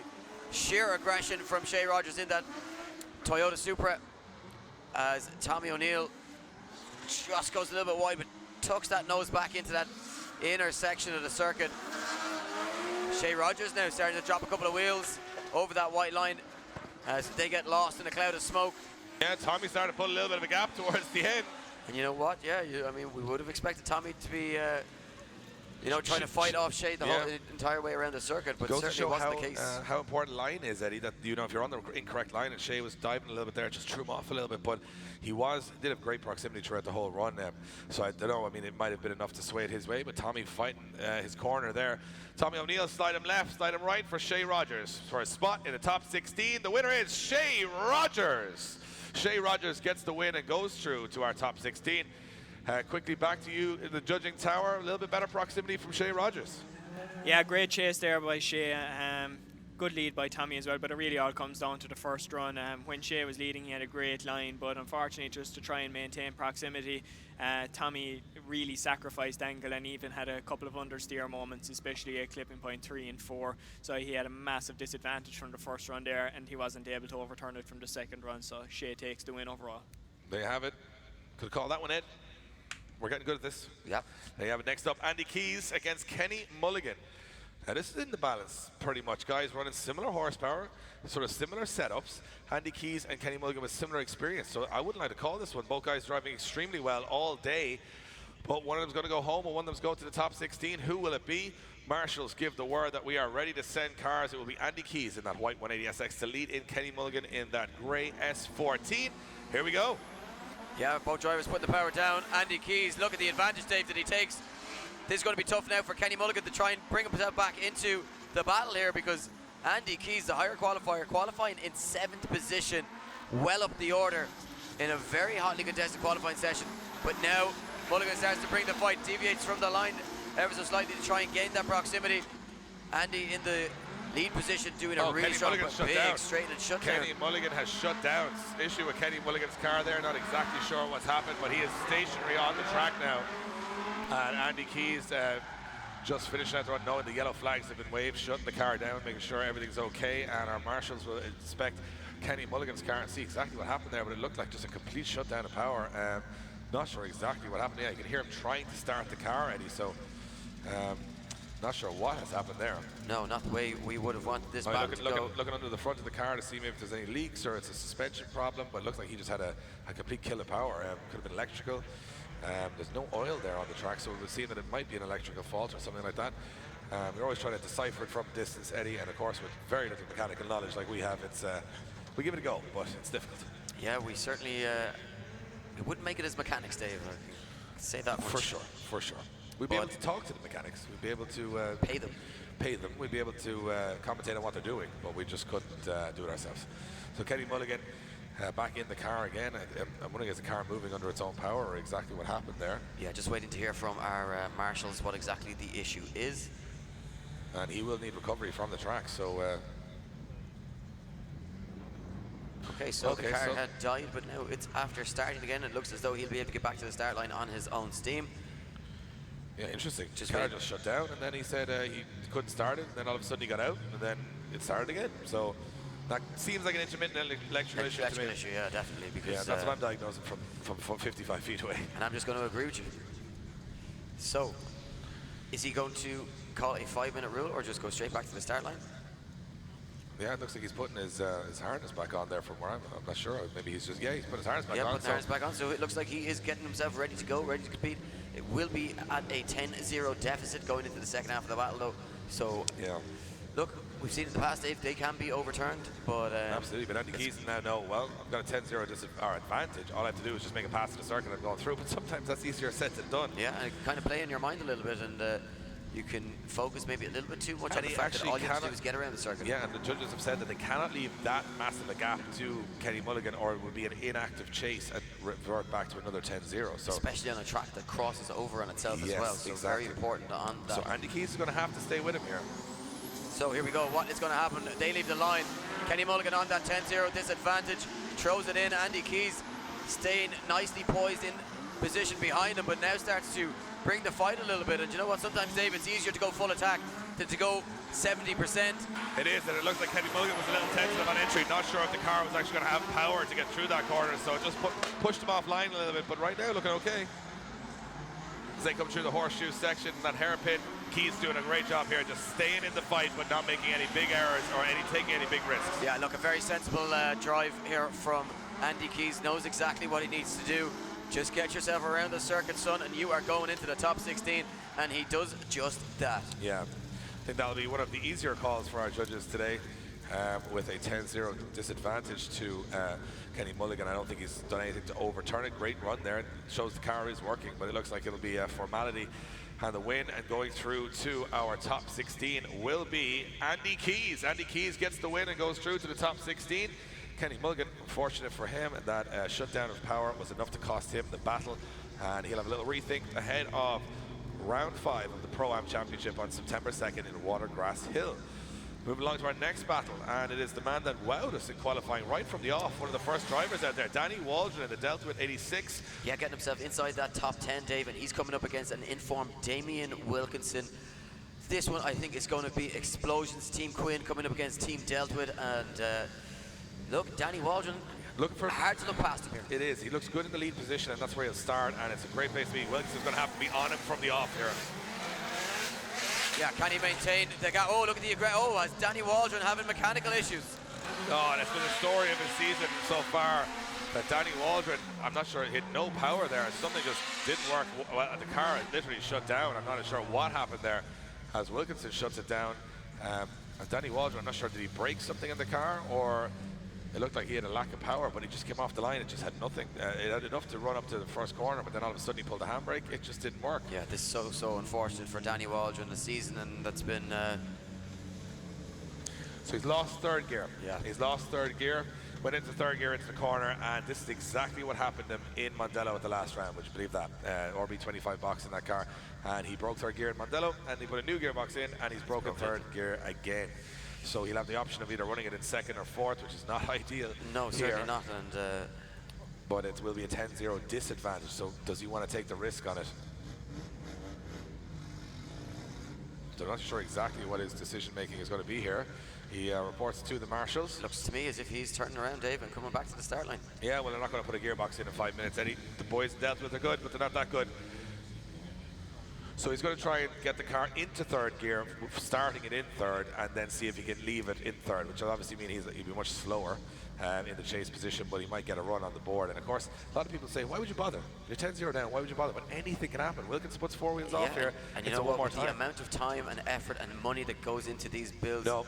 He said he cannot get the car into third gear whatsoever. He is out of the competition. That means the win will go to Damien Wilkinson. Damien Wilkinson will move on to the top 16.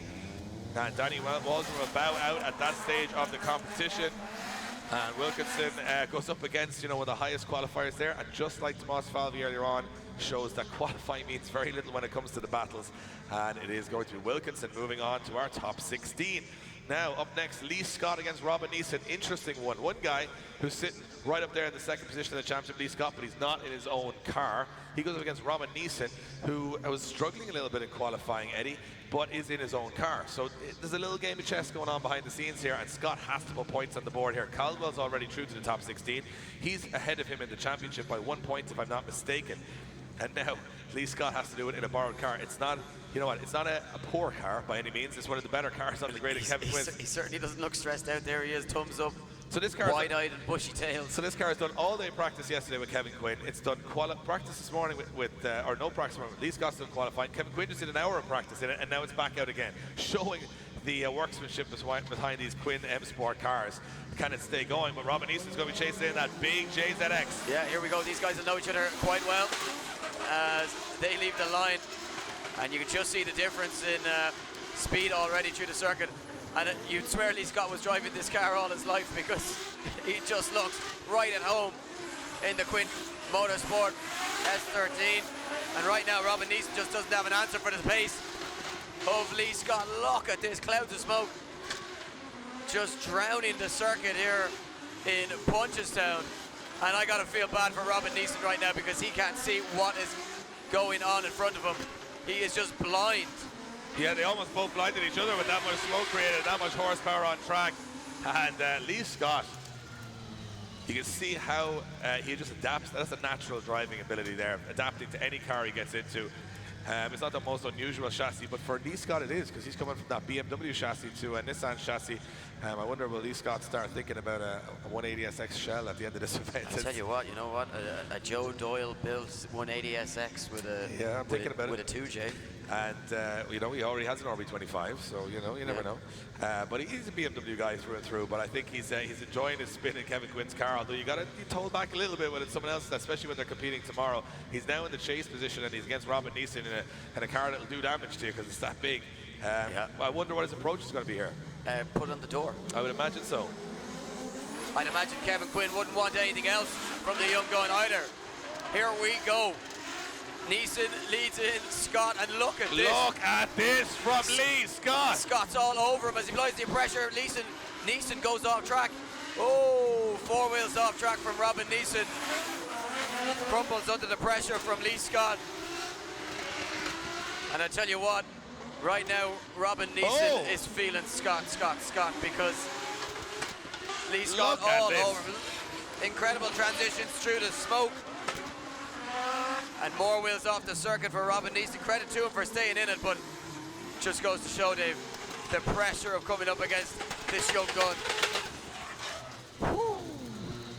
You know what? He gave it a hell of an entertaining run, Robin Neeson, but it might not be enough, as Lee Scott looked absolutely phenomenal as he went in the chase position there, and the pressure was on.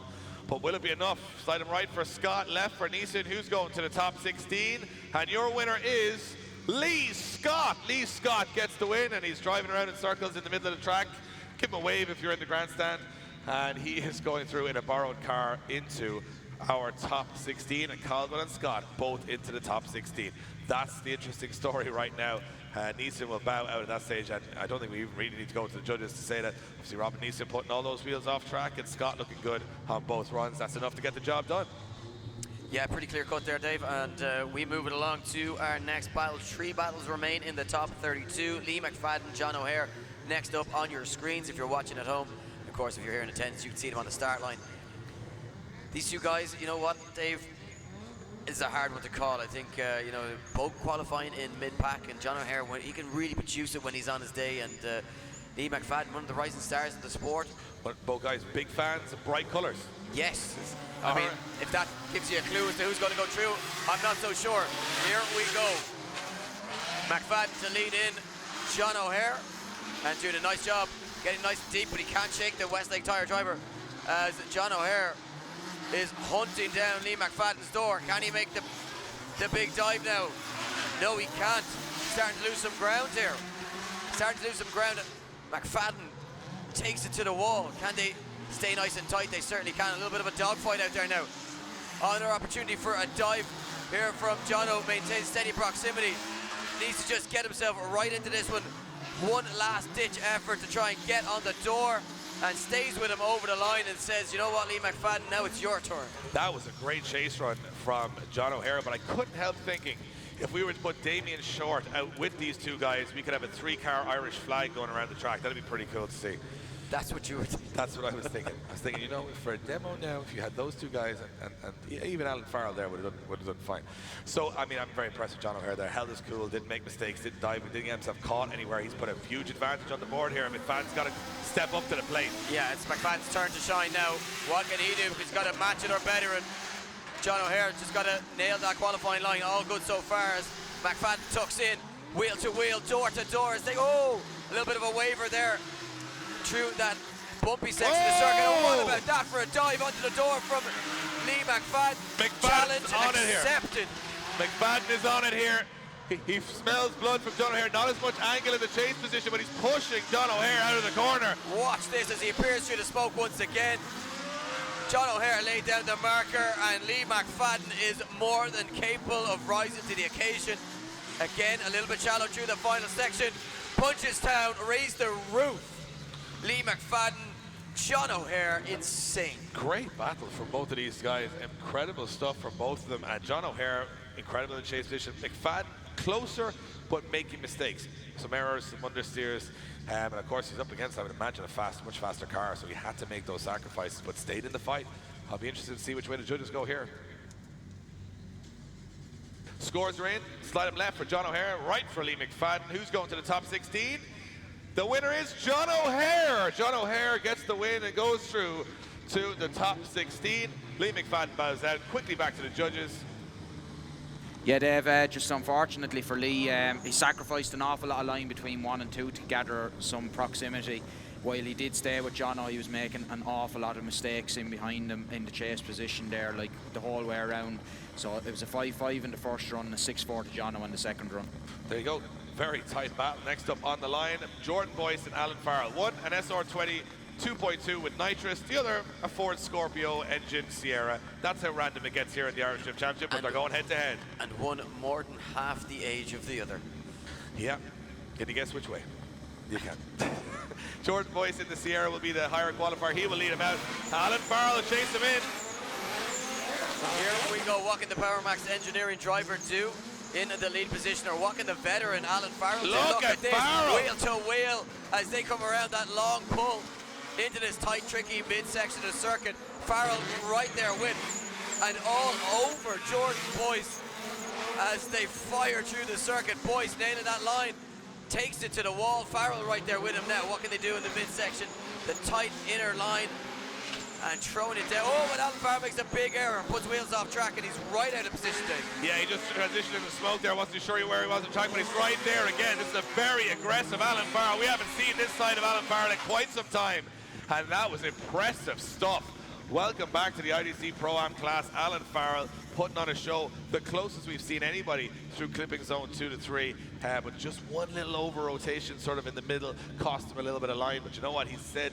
Well, you may be the youngster, and you may be, everyone's talking about you, but I've been here around the block a while. Look, and that's a lot for a 16-year-old teenager to think about going into the second half of this battle. You'd be worried about pace, the pace here of Jordan Boyce's car. Can it match Alan Farrell's? Alan Farrell's car looks like a rocket ship this weekend, and he's having a look down, which to me would be a bad sign. Wondering, is there a gearbox issue in that car? Yeah, the fact that he's talking to our marshals at all is a bad sign. Yeah, I'm wondering, is there an issue with the car? As we wait to hear that from our marshals, can we get some information on it? Didn't look like there was too many errors there from Alan Farrell, so it looked like the car was working. Yes. But he may have noticed it after the finish line. Or maybe have to drive around some we are going to start this one. He's got it in gear, so we are going to start this one. We're not seeing another mechanical failure and knock a driver out just yet. He's got it into gear. You can see him looking down at the gearbox. I'm not sure what he's dealing with there, Eddie, but it doesn't seem, it might shake him a little bit as they come off the line. And they're good to go. Yeah, the second half of the battle is live. Alan Farrell to lead in. Jordan Boyce. Yeah, we worried about the pace. Can he keep with him? Starts to reel him in now though. Oh, big dive. Just manages to avoid making contact with Alan Farrell. And another big dive from the young gun, keeping himself and his hopes of a spot in the top 16 alive here as he pushed pressure on the veteran Alan Farrell. Farrell doesn't seem to be experiencing any problems just at the moment, so whatever it is in that car seems to be able to drive around it, or it's just not rearing its ugly head. Now through the final sections, can we see one last dive onto the door? That's a great battle, Eddie. It's a really good battle from two drivers. Do you see Jordan Boyce on the four-wheel lock-up into the hairpin? That's confidence right there. And I love the fact about this, that you can see two such different machines. Like, you would never find two machines in any other motorsport so polar opposite, but yet door-to-door over two runs. That's the beauty of drifting. No matter what sort of chassis or genre you're into, there's always something for you in it. And the nitrous-powered SR20 versus the Ford Scorpio engine Sierra. Finished this one pretty even. Let's see which way the judges go. Slide him left for Alan Farrell, slide him right for Jordan Boyce, who's going to the top 16. It's Jordan Boyce getting the win. Jordan Boyce gets the win and goes through, shooting it back to the judges really quickly. Yeah, both very aggressive chase runs there, and that's really what it all comes down to. Mistakes, unfortunately, made by Alan really just decided that he was very shallow at clipping point 7 and over-rotated at 8 and really dropped the wheel on the inside of the track, which was a massive error. Jordan made no such mistakes, and his run had a just as aggressive as a run, so he came away with an advantage overall and took the win. Yeah, there you go. Just those slight errors can cost you. But good to see Alan Farrell back in form. Next up, Harry Kerr against Paul Kennedy. Yes, for the final place in the top 16. Well, this is interesting because you have a young kid in Harry Kerr, youngest driver on the grid, 14 years of age. He's in the blue BMW. He goes up against Paul Kennedy, both in BMWs, both with the same engines. No real advantage here. This is going to be a good dogfight. Kennedy carries a bit more experience. Kerr's got the youth on his side and obviously trying to make a name for himself. Let's see which way this one goes. It definitely will be close because they don't have much difference in power, grip, or horsepower. And it will be Harry Kerr, the 14-year-old, to lead out Paul Kennedy. Let's see what happens. Yeah, here we go. Off the line they come, and got spot in the top 16 up for grab. Who's going to take it? Kennedy right there with Harry Kerr right now. They go side by side. BMW on BMW almost make contact. And again, you can just see that wall section of the circuit. Dive from Kennedy is insane.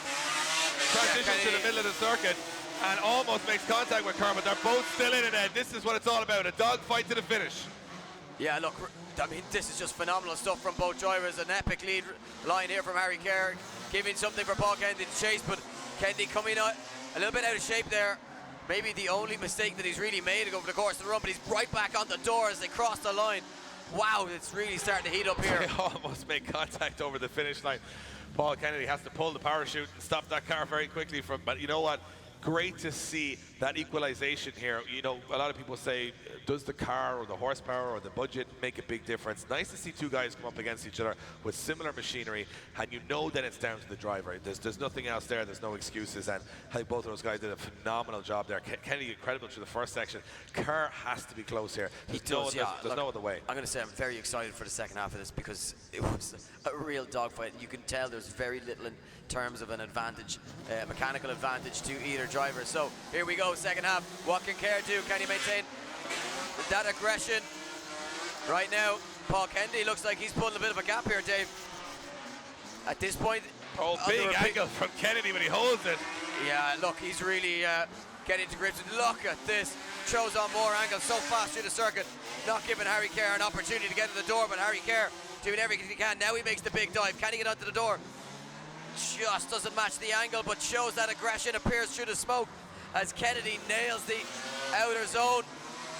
A really tidy job from Paul Kennedy in that Z-Tex tires E36 BMW. Harry Kerr just maybe faltering ever so slightly as well as they come through the final sections.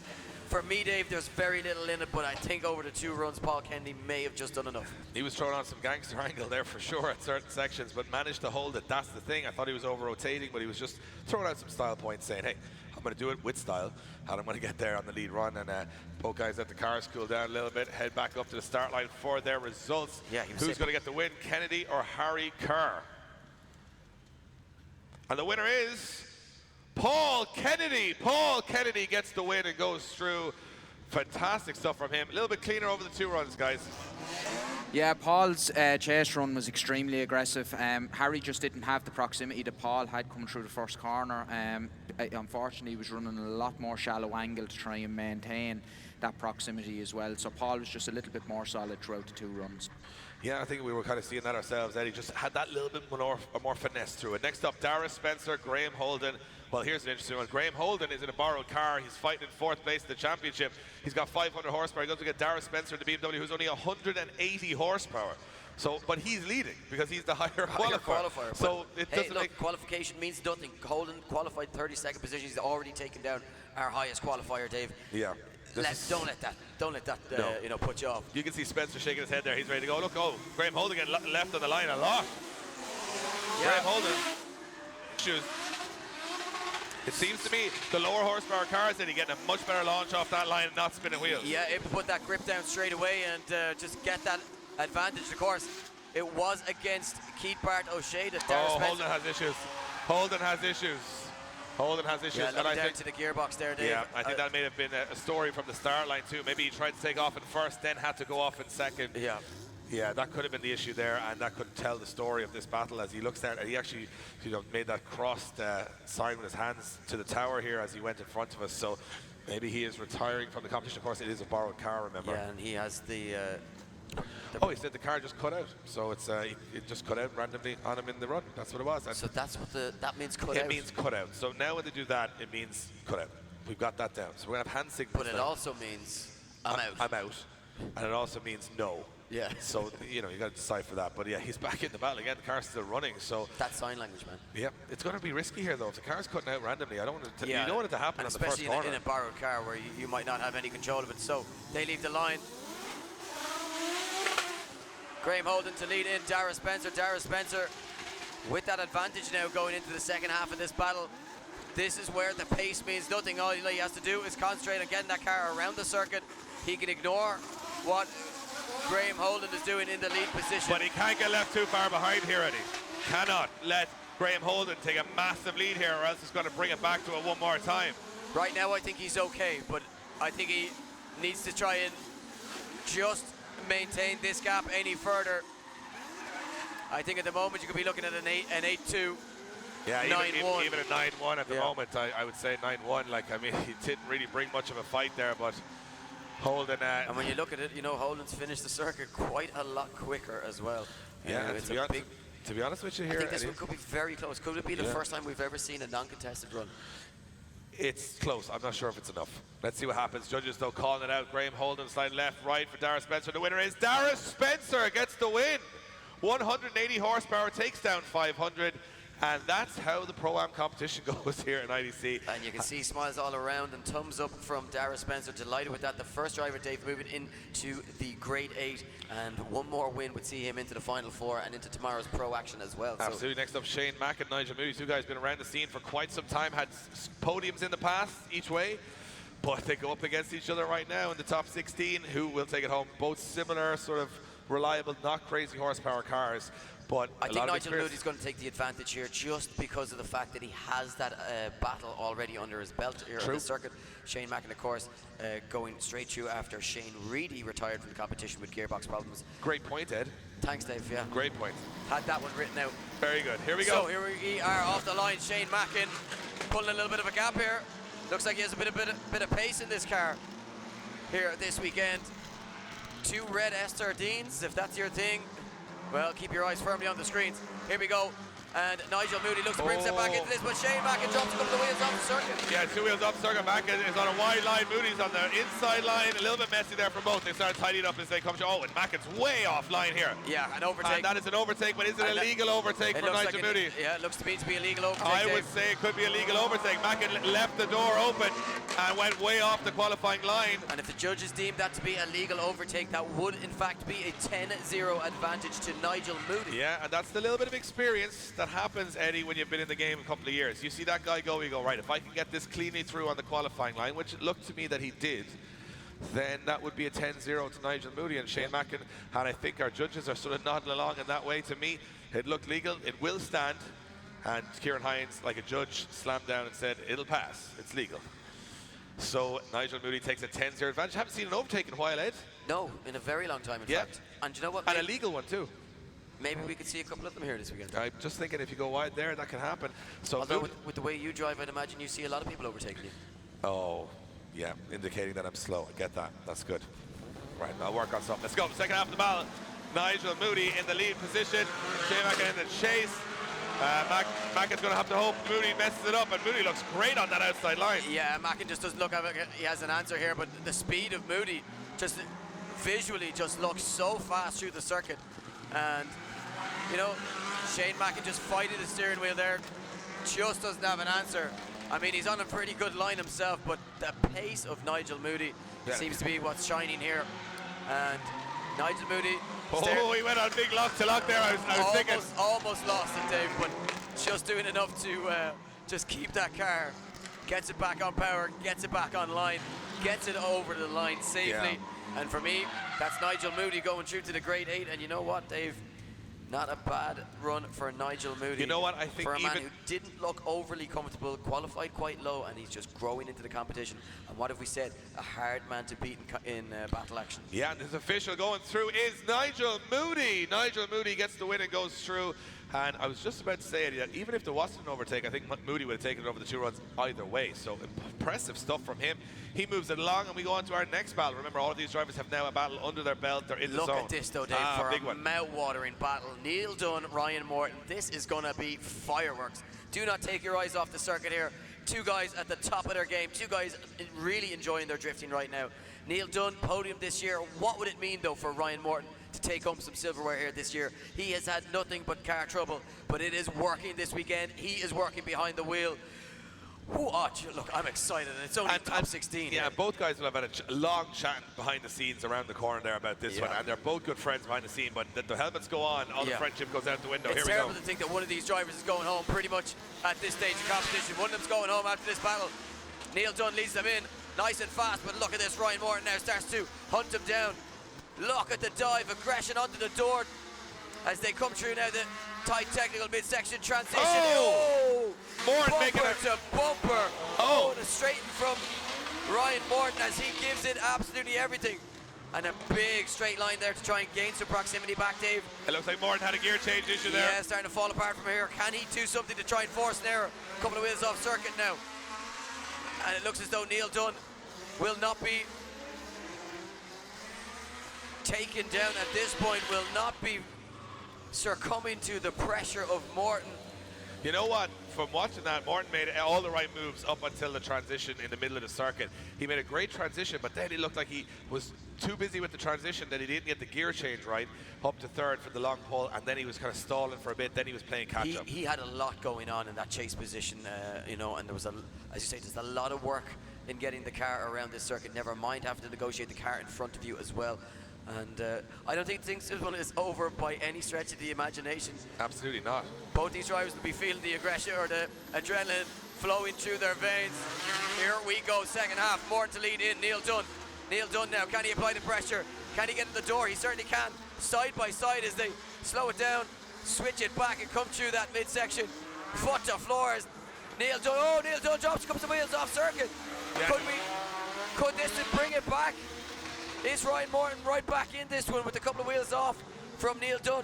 Morton, of course, dropping a couple of wheels himself on the first half of this battle. Such an exciting tale. You gotta More drama as they almost make contact. What will go on through the final section of the circuit? Morton drops a wheel. They are over the line. Punchestown. Make some noise for Ryan Morton and Neil Dunn.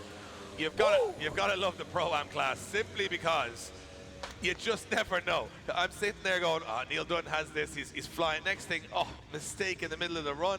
Morton looking strong in the second. Who made the bigger error, though? That's what the judges are going to decide, and it's going to tell us the tail of this one. Slide him left for Ryan Morton, slide him right for Neil Dunn. Who's going to the top 8? And it's going to be Neil Dunn getting the win. Neil Dunn gets the win, continues on his championship hunt. Quickly back to the judges. 2 big errors there on both runs. Yeah, first run Neil had a really good run, no issues there. Ryan was very aggressive, too aggressive actually, and made quite a lot of errors. You know, from 4 to 6 he was almost straight. He got completely offline, had a big straight, and so big errors. So after the first run, Neil Dunn was more or less on a 9-1 advantage. On the second one there, you know, Ryan had a good lead run, and Neil had a great chase until just coming here towards us in front of the grandstand. He dropped 2 wheels, so you know, he threw away that advantage he had and brought it back to a 6-4. But you know, having a 9-1 on the first one, that was enough for him to take it on that. There you have it. So it is going to be Neil Dunn marching on. Yes, marching on he is, and we move it along. David Dillon Garvey Ryder taking on Ryan Caldwell. 2 young guns in the sport, 2 drivers looking to make a name for themselves. One of them, though, in the championship hunt. Just to jump across you, we have no Ryan Caldwell at the start line. So Ryan Caldwell is not at the start line. Dylan Garvey is at the start line, meaning that Ryan Caldwell is now on a 5-minute rule. He's on a 5-minute rule, automatically called by our track manager because he is not on the start line. So we'll keep you up to date on that. He is leading the championship right now and not on the start line. So, of course, drivers, the onus is on the driver to be in the correct grid position and be at the start line at the beginning of his run in the battle order. And Ryan Caldwell not making it to the start line, meaning Dylan Garvey does, and the 5-minute clock has been started. Could drama continue here at round 4 of the Irish Drift Championship, brought to you by Link Engine Management. And Kevin Kilgariff now lines up onto the start line for his battle against Shay Rogers. Well, 2 more different machines we couldn't find on the grid. A diesel BMW with 300 horsepower and a 2JZ Toyota Supra with 800 horsepower. It's another heavyweight battle here in the Pro-Am class. And Eddie, we're trying to not get too excited here today. Save some voice for tomorrow, but it's just insane. It's getting insane. Look, I'm hoping that there's just going to be bad battles now for the rest of the day. Nothing to get excited about. It's unlikely with these guys on track. Kilgariff and Rogers. Here we go. Into the first corner to go. Rogers now losing a little bit of ground to the diesel BMW of Kevin Kilgariff. Got to get back into this one. Yeah, Kevin Kilgariff looks like he is at home. He's set up camp here on this circuit in Punchestown, and he ain't going anywhere fast. But let's not count out Shay Rogers just yet, because Rogers bringing the fight now, keeping that proximity. Look as the aggression as they come down. Big dive down the inside from Shay Rogers. Then backs off as he hits the brakes to avoid making contact. But he's straight back in it, Dave. Fantastic dives down stuff. the inside. Shay Rogers now, he's right there. You can barely see these guys as they come through the center section. Nice snappy transition for both drivers as Rogers now starts to reel. Oh, Kilgariff shuts down and there's contact. Will you just let us have a battle here without drama? Because me and Eddie are not going to keep a voice for 2 days. I'm about to have a heart attack. I mean, it was over. It was over. 2 meters away from crossing the line. He was 2 meters from the finish line, shut down. Rogers hits him. You can see Rogers hits him with the wheel. And yeah, some damage to the rear end of Rogers' car. Or am I? Yeah. You can definitely see that there. And looks at. So Kevin Kilgariff's car leaking a lot of fluid here, Eddie. That's what we're hearing from the marshals. Coolant from the front of the car, it looks like. And it looks like the marshals are going to push this car off the circuit to avoid any more fluid being spilled onto the circuit. It looks like Kevin Kilgariff's had a failure there on something, whether it's cooling or I'm not too sure what has gone wrong with Kevin Kilgariff's car. It's a very complicated machine that every time he tries to explain it to me, I sort of have music in my head because I'm like, I have no idea what he's talking about, but it sounds awesome. He's built this car from the ground up himself, and that's the problem too. It's such a custom build that if something goes wrong, it's a long time figuring it out. And only a small bit of coolant from the car, but it is a major shutdown for Kevin Kilgariff. And with the recovery truck heading onto the track, you got to say, Dave, as well, very, very unfortunate when you look at how well he was driving. Look at this transition from Shay Rogers. Insane. And this is just where it all starts to go wrong for Kevin Kilgariff. Actually, you know what? At this point, it was one of the better battles of the day. But right here, he just shuts the car down. Rogers, bang, hits the end of Kilgariff's car. Yeah, you can see instantly, you can see the damage done to that wheel. Yeah, the important thing to remember is Kevin Kilgariff drives off the circuit, 4 wheels off, 10-0 against him. So Kevin Kilgariff, it looks like with that sort of a confused face, Eddie. Yeah, it doesn't look like he doesn't know what's wrong with that car. So he's going to call a 5-minute rule to try and fix this, and of course no better man than the man that built the car himself to try and get it sorted, but he would be at a 10-0 disadvantage in that state. So Kevin Kilgariff with the recovery truck now will remove him, bring him back to his pit area. How the 5-minute rule works here, well, that's an interesting one too, and we keep saying 5-minute rules. So essentially 5 minutes are allocated once you reach your pit area, or if you're not on a part of the circuit that you should be, like the start line. And at this point in time, we will get to update on Ryan Caldwell and where he is and what's going on there. And Kevin Kilgariff will be recovered off the track. Rogers with a 10-0 advantage after the first run. Now Kilgariff will have to go back into the pits and try and fix those issues, get back to out of his pits in 5 minutes time. So pressure on, Eddie, and it's getting very exciting here. Yeah, certainly is. And you know, we are trying to battle it out for places in the grade 8. So a lot of these drivers, in fact all of them, there's nothing they want more than to progress through the competition and get that opportunity to get into those, particularly those final 4 spots, have a chance at the podium and have a chance at competing and practicing tomorrow morning with the pro drivers and be involved in the main event. It's what they're here for, it's what they strive for, and absolutely. There's no greater prize in the sport really at the moment. So we've actually just received word that Ryan Caldwell has beaten the 5-minute clock, so he's back in the game again. Has beaten the 5-minute. Our championship leader will not be eliminated on the clock today. He'll be given a fighting chance on track. Of course, losing that championship point, meaning that himself and Lee Scott are now tied at the top of the championship. So wow. Very much that championship will be decided between today and what happens at the final round, which will take place in Watergrass Hill in a few weeks' time. And you can just see that car for Kildare being recovered, and it looks as though they are almost ready to take that off the circuit.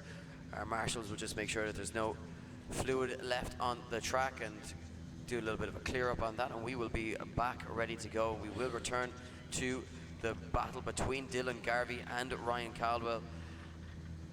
And Ryan, of course, as you say, Dave, beating that 5-minute rule timer.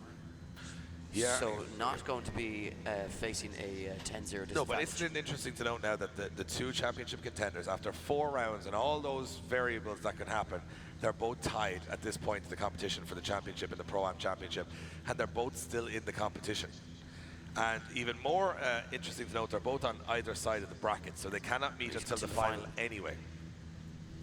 And both in their own cars appear to be suffering some mechanical problems throughout the season as well. So with a number of rounds of the British Drift Championship, which they're both contending in as well, still to go, these cars taking, putting down a lot of mileage and a lot of going under a lot of stress and strain. And of course, when you consider these two guys practically every weekend, if not every weekend, that they're competing, making it into the final sections of the competition, that's a lot of laps, a lot of battles, and a lot of stress and strain on these their machines. Yeah, we're just discussing the regulations between Dylan Garvey and Ryan Caldwell. So Caldwell doesn't make it to the start line, calls a 5-minute rule, and that 5-minute rule stops when he leaves his pit area. So he made that 5-minute rule, but we haven't even started this battle yet, so that's what there was a little bit of confusion about. It wasn't a 5-minute rule halfway through.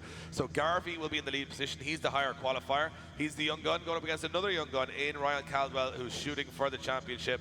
And Garvey would love to take down the championship leader right now. That would be a big statement. So let's see what happens as they come off the line. Yeah, well, there'd be no better way to make a name for yourself and get into the Grade 8 by taking down championship leader. Here we go.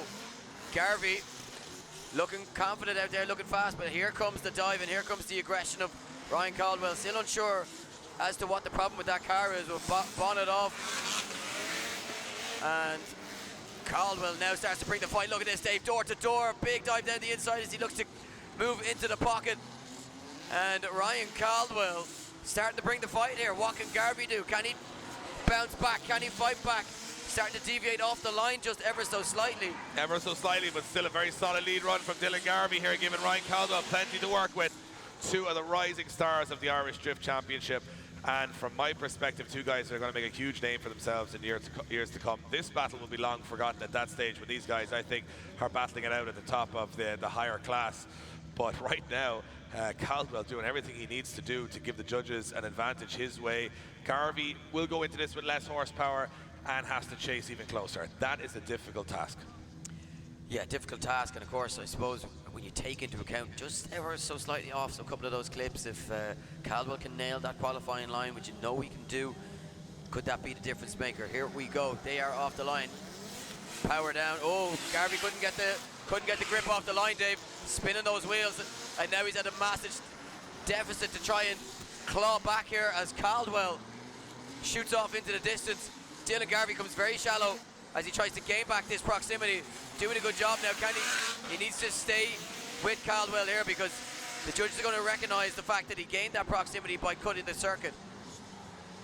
And once again falls back as Caldwell just looks so fast.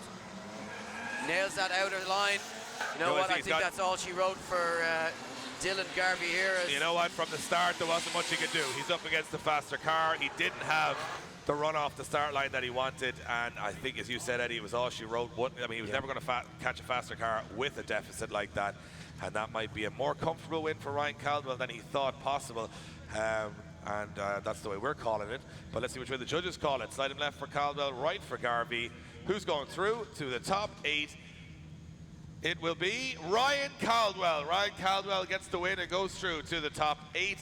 And Caldwell's almost perfect season continues here as he now moves on to the top 8, still in the championship hunt. Now the ball is in your court, Lee Scott, as he has to start climbing back those championship points. And we move it along to our next battle. Yes, 4 battles remain in the top 16. 4 places up for grabs in the Grade 8. The first of those battles will see Andy Keys taking on Damien Wilkinson. Yeah, remember this is the warm-up day for the Irish Motor Festival. Tomorrow we have over 400 show cars here, from exotic all the way to modified, all the way to vintage, all to American, everything you could ever want to see in Ireland. The best cars in Ireland here tomorrow. We expect it to be an absolutely amazing day. Make sure you don't miss it. But right now, don't miss this one. Andy Keys to lead it, Damien Wilkinson. Yeah, these two guys driving really well, but of course Damien Wilkinson getting through after Danny Waldron having those mechanical issues and retiring from the competition. And here we go. Keys looking very good. Maybe just a little bit shallow on some of his clips. And Damien Wilkinson staying right there with him. Now makes the big dive down the inside. Big angle thrown on from Andy Keys as he tucks in nice and tight to that inner clipping zone. Damien Wilkinson throws himself down the inside, goes door to door and maintains close proximity and just uses every inch of the circuit to just keep himself on track. And as they cross the line, you know what, Dave, another hard-fought battle, door to door all the way around, and again, very close going into the second half. You know what, they're so well matched. That's what I was just thinking halfway through. These guys, similar experience levels, similar machinery, and you know what, holding their cool at this level of the competition. Very, very tight battle, and I think it's on Keys now to bring the fight. Yeah, Keys now in that chase position, in the spotters to be on the radio, letting them know that, Wilkinson had that proximity. He was there with him the entirety of the circuit. His line was good, his aggression was good, and you just got to match that. Wilkinson's going to be hearing from his crew that Andy Keys put down a near flawless lead run. You got to match that as well. As both drivers with their respective jobs to do. Look at this side by side, Dave, as they head down the pit straight. Yeah, Keys tried to make the early dive, had to back out of it a little bit, and now he's back on the door of Damien Wilkinson. Wilkinson's car is fast though through this center section, and Keys emerges through the smoke, but a little bit of separation as Keys tries to cut the corner. He's got to be careful not to get himself caught here, and he almost does as he straightens up a little bit. Yeah, I think getting a little bit unsettled by the surface change and to where he was. It's quite bumpy at that shallow line that he took. Gets him a little bit caught. Can he bring it back though? Wilkinson nailing the line, Dave. Look how far out wide he is. Almost perfect, but gets it wrong through the final couple of sections and gives Andy Keys an opportunity and a door to get back into this one. Yeah. Certainly a tight one over the 2 runs, and very little between the drivers. I would imagine the judges may deliberate this one just for a moment. A spot in the Grade 8 up for grabs as we are ready to see a replay of the second half of that battle. Look at this, side by side as they leave the start line, and then Damien Wilkinson puts foot to floor, and Andy Keys tries to bring himself back into this one. Look as he appears through the smoke. Big, big angle of dive, but he gets caught a little bit down the inside. Bit of a straighten there then, and just maintains his composure, gets back on it, gets that car back on the door. Wilkinson, though, look at this, doing a really nice job filling that outer zone perfectly. And Andy Keys bringing himself back into it. This is where Wilkinson gets it a little bit wrong. Keys just gets himself back on that door. They cross the line. Ooh. I don't know. I wouldn't like to be a judge on this one, but I think Wilkinson looked strong over the 2 runs. Judges having a deliberation on it. Kieran Hines just going like, abacus stuff there. Kill me now. Yeah, it's been a tough day for the judges today. Very good driving. That brings hard decisions. Hard decisions for the judges, yeah. So both drivers are out of the car. Give them a wave, give them a round of applause from the grandstand. Andy Keys and Damien Wilkinson. Let's see which way the scores are going to drop in. Still having a little chat about this one, Eddie. Yeah, just remember, guys, it's how you drive your car, not how you stand by your car. Yeah. And they just look so calm and collected. Look at that. Look at the lean on Andy Keys there. Yeah. Just, doesn't matter. Whatever way it goes, fine. And Damien Wilkinson's thinking, pretty hot in there. Pretty hot in the car. So they're waiting on the judges' decision. It's for a space in the top 8. Scores are in. Who's going through to our top 8? Nobody. It's a one more time between Damien Wilkinson and Andy Keys. We're going to see him at it again. Guys, no separating both drivers. I'm afraid it's kind of a sloppy run from both drivers, really. It's very, very hard to kind of get a winner out of that battle at all, so we have to see it go one more time. Yeah, judges saying no clear winner, which of course is reverts to it to it one more time. We see him again.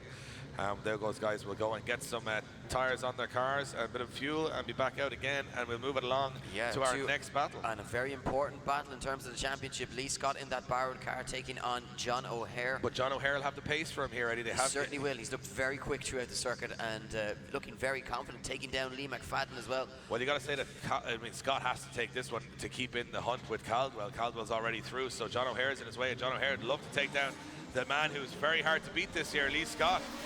Yeah, if Scott was to go home at this point in the competition and Caldwell was to win the competition, it would leave him with a mountain of a challenge in the final round. Here we go. Look at the speed, though, of Caldwell, or Lee Scott, as John O'Hare tries to bring himself back in and evenly matched for pace, but just the line of Lee Scott, maybe a little bit too much for John O'Hare just at this minute. Can he just find something to bring him back into this one, something to give him a chance, something to put him on the door of Lee Scott. Lee Scott clouds out the arena. John O'Hare appears through the smoke. They cross the line. Punchestown makes some noise. Lee Scott, John O'Hare. You know what? I think John O'Hare, it was a massive disadvantage to him. But his entry to the first corner was pretty spectacular. He spun wheels from the start line, and I don't think he even handbraked into the first corner. He just fired into the first corner on full throttle, but it did delay him. He didn't get any grip to the ground, so at least got a little cleverer there, getting the grip down on the run-in. Gave him that little bit of advantage, and he kept that throughout the run. Now can Scott put it on the door here and get himself into the top 8? We're expecting that. Even in Kevin Quinn's car, we hope. Lee Scott is going to throw this on the door, and I think that's exactly what he's looking like. Look at this, right with John O'Hare. Yeah, side by side as they come down the straight, and Lee Scott looking to tuck in behind John O'Hare and just set up camp. And yeah, wheel to wheel as they come around that wide section into this tight low. Oh, what about this for a transition from Lee Scott as he appears through the smoke, almost making contact, but he's right on the door. He's glued to John O'Hare. John O'Hare not putting an inch wrong in the lead position, but now he drops a couple of wheels. They both get caught down the inside. Now, will Scott make another dive onto the door of the S15 of John O'Hare? He certainly will. John O'Hare doing everything he can, but it starts to unravel for him as he loses a little bit of his line, straightens a little bit. They cross the line. That was intense. That was intense, Eddie. I actually forgot I was commentating there for a minute. I was just watching it going, this is insane. This is the Pro-Am class. This drift and crack, Dave, you know, it's too much. I'm not long for this world. No, 1,200 horsepower on track there. Yeah, crazy. Insane. And both of those guys, and John O'Hare's lead run was spectacular there until the end. And that might be enough to sway it. Let's see which way it goes. Slide him left for John O'Hare, right for Lee Scott. And the winner is Lee Scott getting the win. Oh, the championship just gets more interesting as Lee Scott stays in it, goes into the Great 8, and I think it's pretty obvious from the judges there, Scott having the better proximity over the 2 runs, and that mistake from John O'Hare at the end didn't help. Scott marching through, and now are we seeing that those 2 Quinn M Sport cars start to head towards each other in the brackets like they've done so many times this year. Well, there's a couple of guys that are going to argue that point, one of them being Shea Rogers and another being Kevin Kilgariff, but Kevin Kilgariff carrying a 10-0 disadvantage for a shutdown on the first run. The Toyota Supra of Shea Rogers overheating, we're hearing, so that's why you can see most of the body panels being taken off the front of the car. And if you had 800 horsepower under the bonnet, it would get pretty hot in there too. So the Supra of Shea Rogers will lead. He has to just put a clean run in, and if Kevin Kilgariff, not much he can do, it's up to Shea Rogers now. It's Shea Rogers versus himself almost in the lead position, cannot be put off by Kevin Kilgariff, and Kevin Kilgariff will try and put some pressure on here in that diesel BMW, but with that issue, whatever it was, it might have cost him this battle if Rogers could put in a solid run. So let's see what happens. They're just checking the back of Kevin Kilgariff's car to make sure that everything is A-OK to release these guys from the start line. And of course, safety our utmost priority. We like to, get through the battles quickly. We like to keep the action flowing on track, but also driver safety a #1 priority. So it looks like we're good to go. Keane Droney, our Starline Marshal, saying, you know what? Everyone here looks, despite the fact that I have 2 of the most random machines in the world in front of me, I think I'm going to send them down the track and into that first corner against those walls. Here we go. Kevin Kilgariff in the chase. Shea Rogers in the lead. Yeah, there goes the Pope Mobile, sending out that black smoke. Rogers with the 10-0 advantage. He knows he's just got to get a safe pass to the circuit, and he is going into the Great 8. Can Kilgariff force an error though? He's looked so confident on this track layout.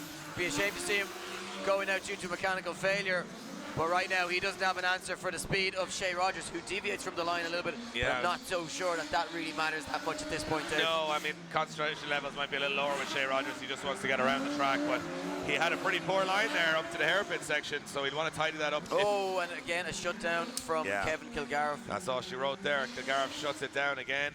And I'm not sure what is wrong with that BMW, but it is just not firing on all cylinders today. And Kildare will accept his fate. Not sure what's going on with that car, making all sorts of noises, whooshes and bangs and all sorts of noises, but whatever happened, it didn't make it through the end of the run. An obvious decision coming in here from the judges and going through to the top 8. It looks like it will be and it is Shea Rogers. Shea Rogers gets the win, obviously, and goes through to our grade 8, and some heavyweights in there now. Shea Rogers gets the win and goes through, and Kevin Kildare still all smiles there, but unfortunately a shutdown on both runs ain't going to help anything. And you can see Shea Rogers all smiles. His car is working, he's looking strong, and he's looking like a guy that is going to be very tough to beat out there. Yeah, certainly growing into the competition. And, you know, we haven't seen a whole lot of Shea Rogers this year, Dave, with the mechanical problems that he's been having. So great to see him out on track, and a little reminder of just what sort of a talent he is. And he's certainly a driver to watch for the future, and certainly a driver that's going to be a contender in this championship. We moved along, though, to our next battle, which is Jordan Boyce in that Sierra coming up against Paul Kennedy. And, you know, we've really enjoyed watching Paul Kennedy, dialing on a lot of angle. Really seems to be enjoying that new steering setup that he has in that BMW. And we talk about experience, that he is exactly twice the age of Jordan Boyce as they come off the line here. He might age a few more years in this battle as Boyce throws it in, but look at Kennedy, he's right there. Yeah, Kennedy right there with him and maintaining that ground. Oh, but quite straight through that section, Dave, is Kennedy, as Boyce keeps that Sierra on angle. Utilising every bit of power from that 2.2 litre Scorpio engine, nailing that head of the line. Oh, Paul Kennedy gets very wide, gets very much out of shape, makes contact. Yeah, he made contact with Boyce there. It looks like he sent him off the track there. And Kennedy made a suicide dive there into the hairpin to try and catch up the ground, and he actually lost control of the car. You can see the back end had overtaken the front, and there was significant contact between both cars. So that is going to tell a tale here in itself. Maybe not enough to cause a 5-minute rule. Yeah, well, interesting stuff, Eddie. But I mean, certainly shows how hard they're pushing out there. Yeah, really are pushing hard, and you know, all these drivers, they want those spots, they want that success, and it's very much a very competitive championship right now, with a lot of young blood coming through the ranks and a lot of guys that have been in this series for a number of years, and they're getting a little bit fed up. They want to progress on. Yeah, Boyce is very wide there, though, at the same time.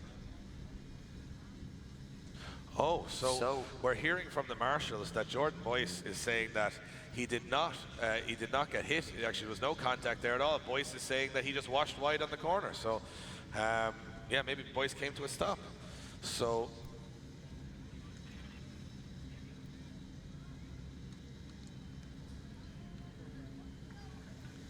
yeah, so basically Boyce saying to our marshals that he washed wide, lost power, and Kennedy saying that he didn't make contact, so there was no contact made between either driver there. Boyce looks like let's have a look at it on the replay.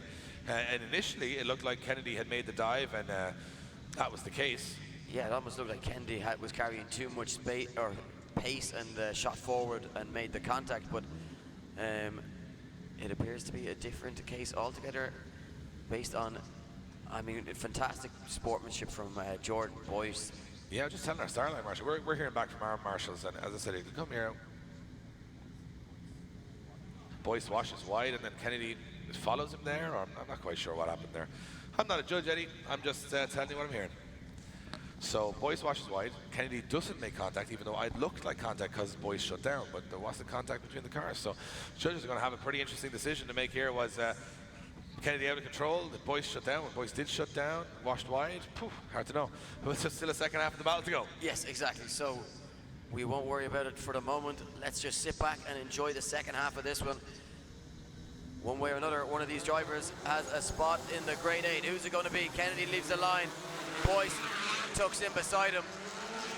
Jordan Boyce It's probably going to feel like he's at a 10-0 disadvantage and he needs to pull something out of the back. Try and force an error from Paul Kennedy in that E36 BMW as they switch it back side by side as they come through this big long pull up to that outer zone, right out to the wall. Paul Kennedy doing a nice job filling that outer zone now. Can he keep it nice and tight around this hairpin? He certainly can.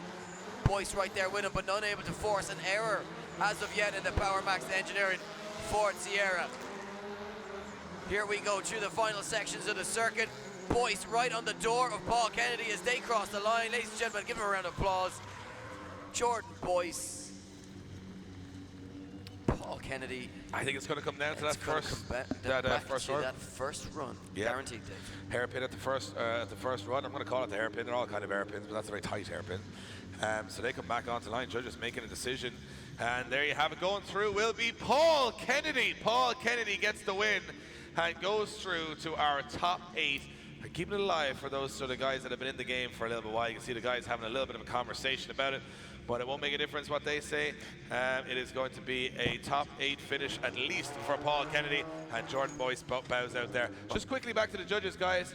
Obviously we heard Jordan Boyce say there was no contact there. What way did you see it? Yeah, it just goes to show you. I mean, obviously Jordan was been very honest there. He said he washed wide, and you know, from our point of view when we watched it, because we watched this with our eyes first of all, and then we look at the replays. It looked like to us that Paul Kennedy came in too hard and actually hit him, but there was no contact. So when we watch the replay, you can actually see there is no contact. So it looks like Jordan washes wide, and he stalls up a little bit, and then Paul comes in, obviously expecting him to power on out of the corner, and had to shut it down out of it. And I think Jordan decided to bail out because to avoid contact, he actually pulled off the track. So a 10-0 was scored either way anyway, so we couldn't blame Paul Kennedy for that. Yeah, so I mean, imagine the sportsmanship of a sport where you would admit fault when you actually had the judges thinking the other way. Exactly. Well, for a moment, then they watched the replay, but still, amazing stuff. He could well have been into the grade 8 had he not done that. I mean, it's just, and for such a young competitor as well, where it would be, you know, if you remember back to when you were 15, 16 years of age, that's such a big thing. Now we move it on. Andy Keys leading in Damien Wilkinson. The one more time battle. These two guys fought it tooth and nail. Too many errors mixed in with a lot of good driving for the judges to decipher who was worthy of going through. And they have one more shot at it. Oh, and a big bounce there from Damien Wilkinson. Just manages to get that car back on angle, back on power, brings himself back into the fight here as he looks to throw it onto the door of Andy Keys, but he's getting all mixed up here because he's off that line, Dave, and it all just happened underneath the judging tower here. He got out of shape. Well, he tried to be super aggressive, Eddie, but the one thing about this Punchestown circuit, while it looks, you know, even on the cameras maybe as a perfectly flat tarmac section, it is not at all. And if you're off the correct line, which is obviously through the smoother parts of the track, and even at that it's quite bumpy. There are some manholes there and some bumps, and I think Damien Wilkinson got a front wheel on a manhole and put him offline. Yeah. He straightened up, and it's enough just to cause that mistake that carried on for the rest of the run. So now in the lead position, he's going to have to tighten it up and hope Andy Keys makes similar mistakes to bring this back to a balance. But remember, there cannot be another one more time. It has to be decided here. They have to make a decision after this particular run. So one way or another, one of these guys is going through to the grade 8. Wilkinson leads him in. Andy Keys leaves a little bit of a gap there, Dave, just at the start. Can he reel it back in? Can he bring it back? Damien Wilkinson, of course, with those errors on the first run. But can he overturn it? Can he overturn the disadvantage by putting in a phenomenal lead run and forcing an error from the lead position? Right now, Andy Keys hasn't managed to get that same proximity. Wilkinson washing just a bit wide as he comes through that tight hairpin section. And now drops a couple of wheels as Andy Keys brings himself into the battle and tries to force the issue a little bit. And again, Damien Wilkinson just flirting with the rough a little bit, getting one wheel possibly over the line and off circuit. But certainly over the course of the 2 runs, both drivers looking equally impressive. And again, I think it's going to come down to just the errors. Who's going through? Side left for Wilkinson, right for Andy Keys. Kieran says Andy Keys. Kevin O'Connell says Andy Keys. Andy Keys, it's unanimous, is going through to the grade 8. We go back to the judges. Andy Keys gets it after one more time. Yeah, no, unfortunately for Damien there, just in the chase position, there's far too many mistakes being made. Like he's being way over aggressive rather than worrying about getting a clean line. So like Andy, while there might have been separation there, had a far cleaner run. So there you go. Too many mistakes, knocks you out of competition at this level, and we go back to the start line, and another interesting one again. Dara Spencer, start of the grade 8 right now. Dara Spencer. And I just want to say, Dave, I'm seeing some umbrellas in the distance approaching the track. Could we be about to have some rain? Well, that'll make it interesting. A little bit of rain now would make it very interesting. It will be Dara Spencer. He'll be happy though. He might have been doing a rain dance behind the scenes because he's got very little horsepower. Going up against Nigel Moody, and will it make the track a little bit slippery? Half the track looks wet to me and half it looks dry. It's crazy right now. Oh, Moody's very wide here on big understeer. Just stays out of the wall as there's no grip on that circuit, and they got to be careful here they don't end up in those walls. But Moody's right back in the fight here. Oh, and a spin from Nigel Moody. Yeah, Moody bails out, 4 wheels off track, and you can see him shake his head. I think the conditions might have played a little bit into that. A little bit slippery out there. Yeah, I think just where the grandstand is, there's a little drop of rain, and it's just making driving on the circuit. The drivers might not be aware of just, you know, the fact, one, that it rained, but two, that it's only on a certain portion of the track. So probably just struggling to get to grips with those conditions. And Nigel Moody goes back to the start line knowing that he is at a massive disadvantage now. 10-0, a spin and 4 wheels off circuit. And right now, the man with all the horsepower in the world once it starts raining. Well, they all have all the horsepower in the world when it starts raining, but the only problem is... Dara Spencer's going to feel like he has it again. Yeah, and the other thing is, again, Moody's got the 10-0 disadvantage. Even Spencer again now will know he doesn't have to be right there. He just can't have an inactive chase. Exactly. He's getting a little bit of that today, which goes to show consistency can be a great thing. And I mean, if a car with 180 horsepower can get to the top 8 of Pro-Am Championship, goes to show. Yeah, that consistency is what it's all about. That is what will win you podiums. That is what will win you championships. Even in under horsepower car now, you got to say, you need a little bit of luck on your side as well. Right now, Moody doing everything he can here, but Spencer able to maintain that gap, Dave. He's certainly not anywhere near Nigel Moody in terms of being door to door. He's probably lucky though, Spencer. He hasn't got to make it a dive because Moody's so fast here, and Spencer probably wouldn't have had an answer for that if he had to be asked the question. Yeah. So this has been a little bit of luck for Dara Spencer here, but hey, luck is part of the game. And Moody spinning out on the first run might mean Dara Spencer could go through to the final four. Which would give him an opportunity. So you know all those people talking about the pros. Yeah, you know how many people talking about the expensive drifting? Road tires, 180 horsepower, is about to go into the pros tomorrow. That's what's happening now if Dara Spencer gets the call. We'll see what happens, and it is indeed going to be a winner for Dara Spencer. Dara Spencer, 180 horsepower, BMW on road tires, is in the top 4 with 2 shots at the podium and going to pro tomorrow.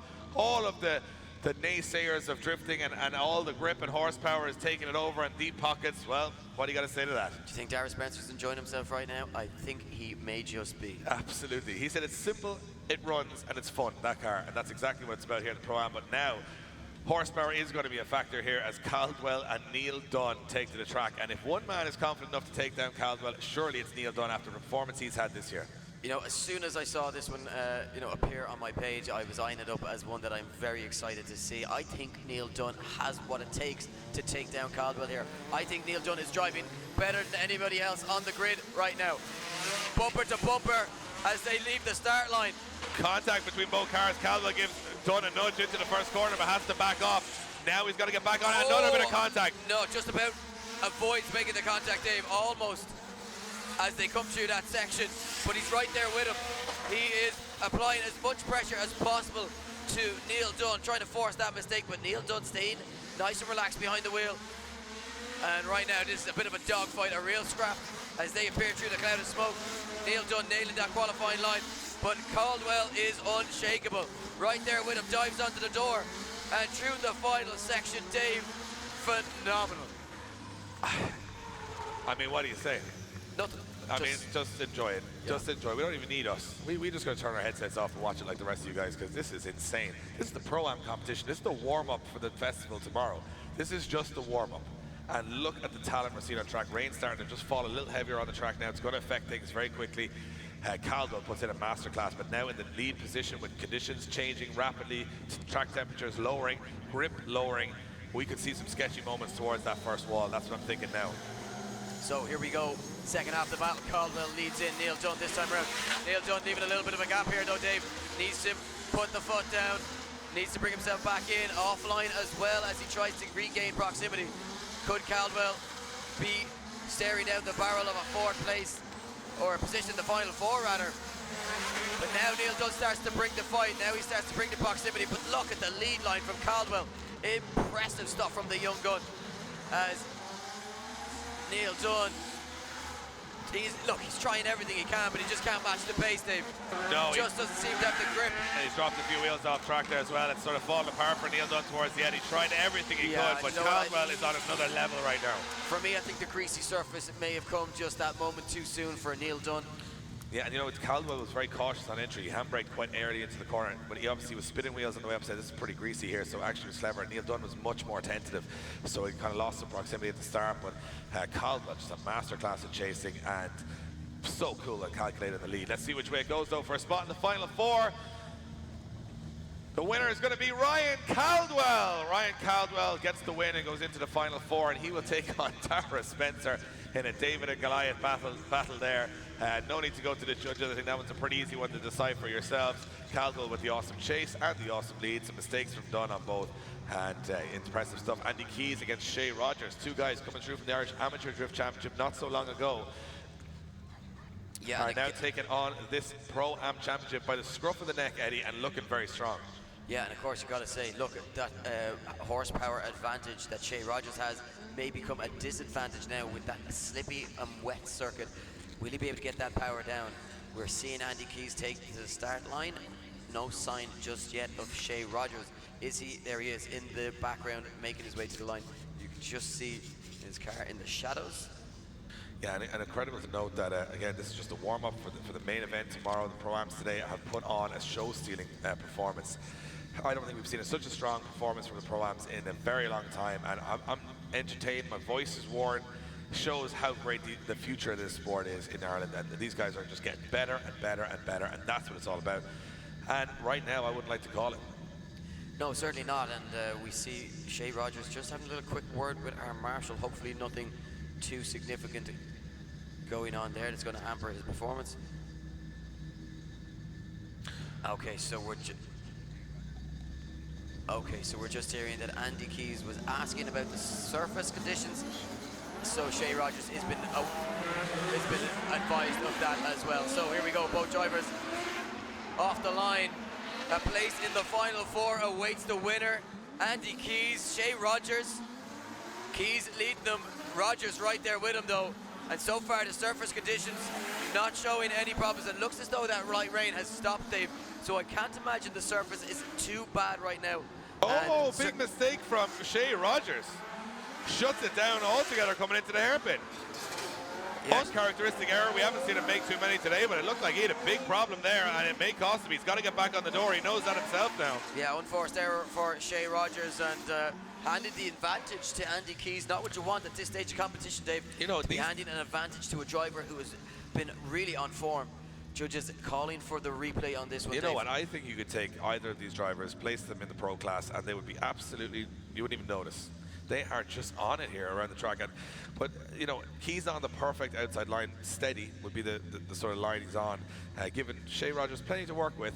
But it's just coming up the hill here towards that hairpin. Watch Shay Rogers' car as he fires up here. They're both, and he just kind of gets on the wrong line, grips up, straightens up, has to stop and go again on a clutch kick, and that's a big error. That is a huge, huge error, Dave. Well, at this stage, when, you know, everybody's on it, these guys can all do the track at this stage if you're into the top 8. So Keys just almost over-rotates then as he comes into that last section. Held on to it though, so I'd imagine the advantage is going to swing towards Andy Keys. So turn him around, anything can happen though in the second half of the battle. And Shay Rogers now will take the lead position. Keys though, can he force the issue? Well, I think he's going to know from his spotters, Dave, that he has that advantage. He won't know whether or not it's a 10-0. So he's certainly going to keep himself in this one and try and apply some pressure. That's what we've seen him do throughout the day. We haven't seen him ever back down, and Shay Rogers dropping a couple of wheels there slides that a little bit too wide and trying to force the issue himself from that lead Oh, position. Keys makes a big error too. Keys makes an error in the chase position similar to Rogers. I'm wondering, will that balance it out? Was it significant enough though? Because it was a huge, huge error from Rogers, which caused him to essentially drive around that bend, that hairpin. Yeah, it wasn't. I'm yeah, not sure look. was it that significant, but it was a similar error. A lot of drivers get caught on the inside line there. They have to stay behind the car in front, not try and go down the inside, because you just run out of space. Essentially, you get squeezed into the corner. I wonder, is there an issue with grip levels as well on that inside line? Maybe Could be possible, Ed. Could be possible. Yeah, I mean, the judges saw that one better than we would have watched it on the screen, because that was actually in real time. And I just happened to look up at the right time to see Keys straight behind Rogers. So, yeah, that, for me, I didn't catch it on the screen, so I can't really comment. And I think that's a lot of people, they'll look at a live stream and say, oh, I'm watching the event, I know what's going on. I can, but the judges don't judge it from the live stream. If you're watching it, where we place the tower at these events is much better viewpoint than any of the cameras. And essentially, that's also, you get a real sense of speed, because when the cameras are switching, it's hard to all the cars on live stream are very slow, because it's just natural height looking down. When you see them kind of at more of an eye level, or sort of at the height level we're at in the tower, it just, you can get a much better sense of speed. So judges having a little deliberation on it. Let's see which way the scores come in. And it will be for a spot in the final four. Slide him left for Rogers, right for Keys. Who's going through? It's Andy Keys. Andy Keys gets the win and goes to the final four. Rogers eliminated in the top 8. And that would mean that Rogers' mistake was the bigger error over the 2 runs, and that's what cost him. It was a huge error, as we mentioned, Eddie, and it was enough to knock him out of that battle. So we move it along. We are now on to our final four. 4 drivers remain: Lee Scott and Paul Kennedy. 2 guys we'd used to see in BMWs, but right now, Eddie, we have one that is in a 180SX. And just to say, Dave, this is actually for a spot in the final 4. Oh, my mistake. So we have 3 drivers in the final 4, 2 fighting it out, so 5 remain in the competition just at the moment. I struggle. Look, you're getting too excited. I'm getting ahead of myself. Look, you'd expect to see these 2 guys in the final, or certainly battling for it. Who's going to take it though? That final spot. Oh, look at the aggression from Kennedy, Dave. He is so aggressive right from the off. He knows he's coming up against one of the best in the business right now. The man of the moment, Lee Scott. All eyes are on him in that borrowed car. But what a car to be given the keys of, as he shreds some Westlake tyres coming around the circuit here, just missing that out in that inside zone. Paul Kennedy doing a really good job here, battling through the smoke, maintaining that proximity. And right now, for me, Paul Kennedy putting on a show, but he spins out, Dave, a big dive, trying to go onto the door of Lee Scott, and a spin handing the advantage, and a 10-0 advantage that you couldn't dream of giving to Lee Scott, because that man gave him an inch and he is going to take 8 You can see the shake of the head from Paul Kennedy as he passes it. He just went, oh, what did I do? He's like, I tried just to force the issue in the last corner, impress the judges, but as he came through that smoke cloud, I think he was a little closer to Scott than he thought originally, and then he backed off, put onto the front brake, over-rotated. And that's... I think Kennedy knew at that point that, he had to put in a final dive onto the door. He wasn't glued to Scott the whole way around, but he had good proximity. And of course, he was coming up against a guy who, in the reverse of that, when Scott's chasing, is going to be glued to him. I think Scott's going to be in the chase position here, going, I just need to stay roughly near him, and I'm going to go through to the top. And again, Caldwell's through. Now he goes through if he stays together here. They can only meet in the final. It's getting interesting in this championship right now. I mean, and we've got a car with 180 horsepower in the top 4 of Pro-Am, so that's... and he's going to win. And you know what? In my opinion, he's right. He's going to win. He's going to win. He's on this... he's paid a few quid to Lady Luck today, so anything can happen.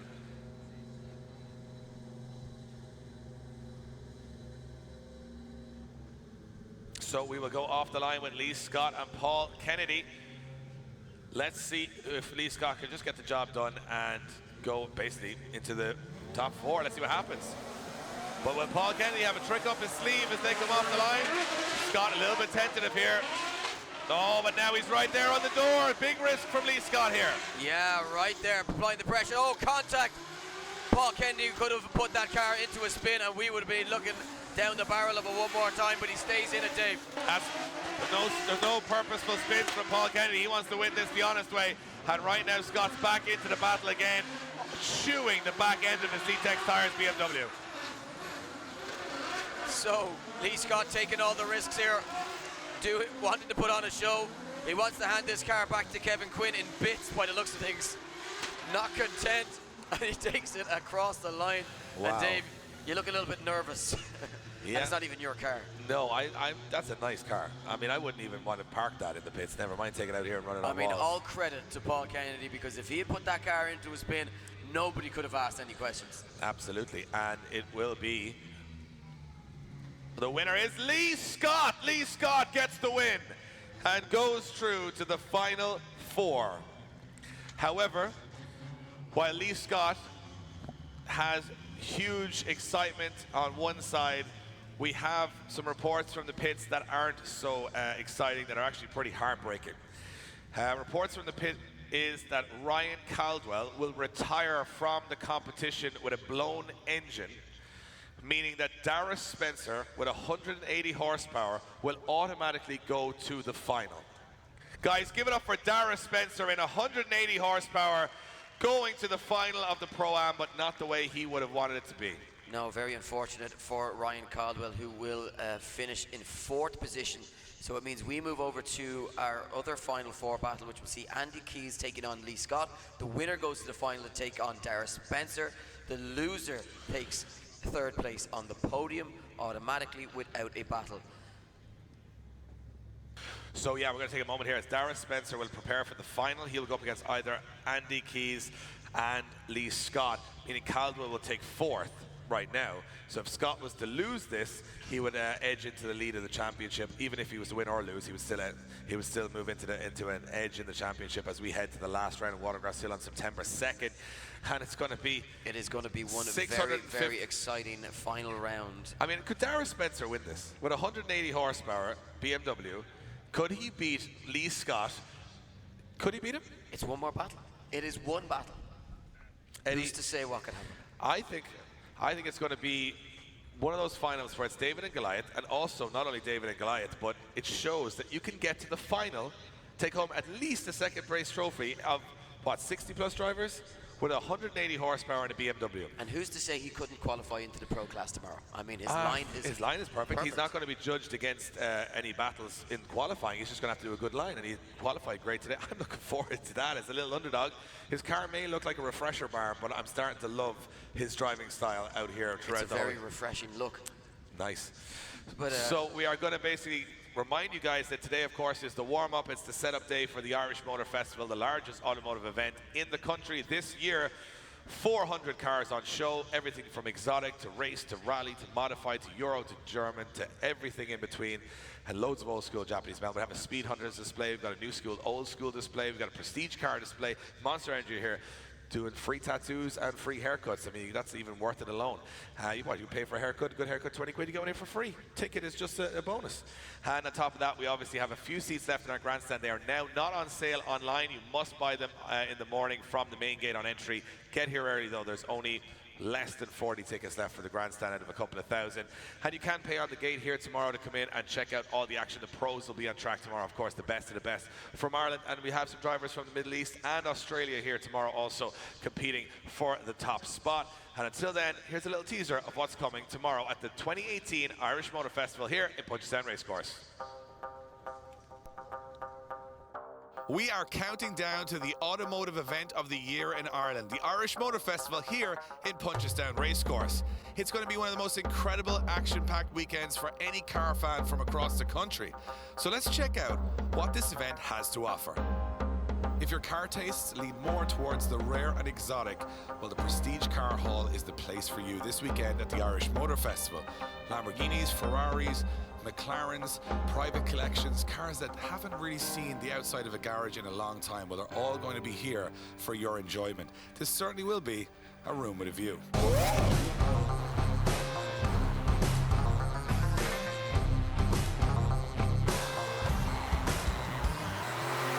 The main hall at the Irish Motor Festival is all about modification, and some of the craziest modification happens all over Ireland.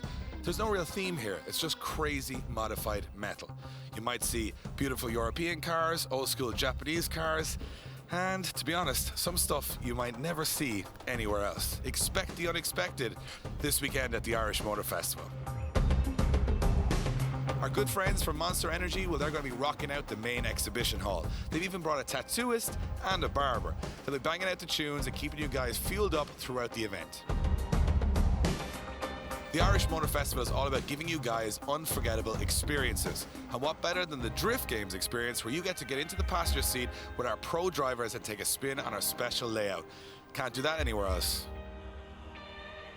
As the centerpiece for the Irish Motor Festival, well, of course, it's the most exciting and fastest growing motorsport in the world. The Irish Drift Championship presents round 4 of the championship, presented by Link Engine Management.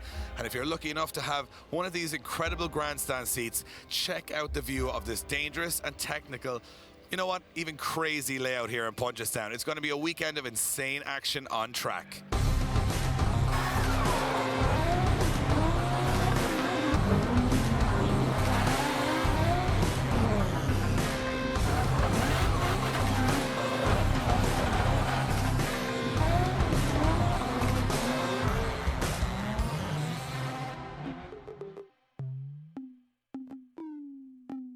So there you have it, an incredible action-packed weekend ahead.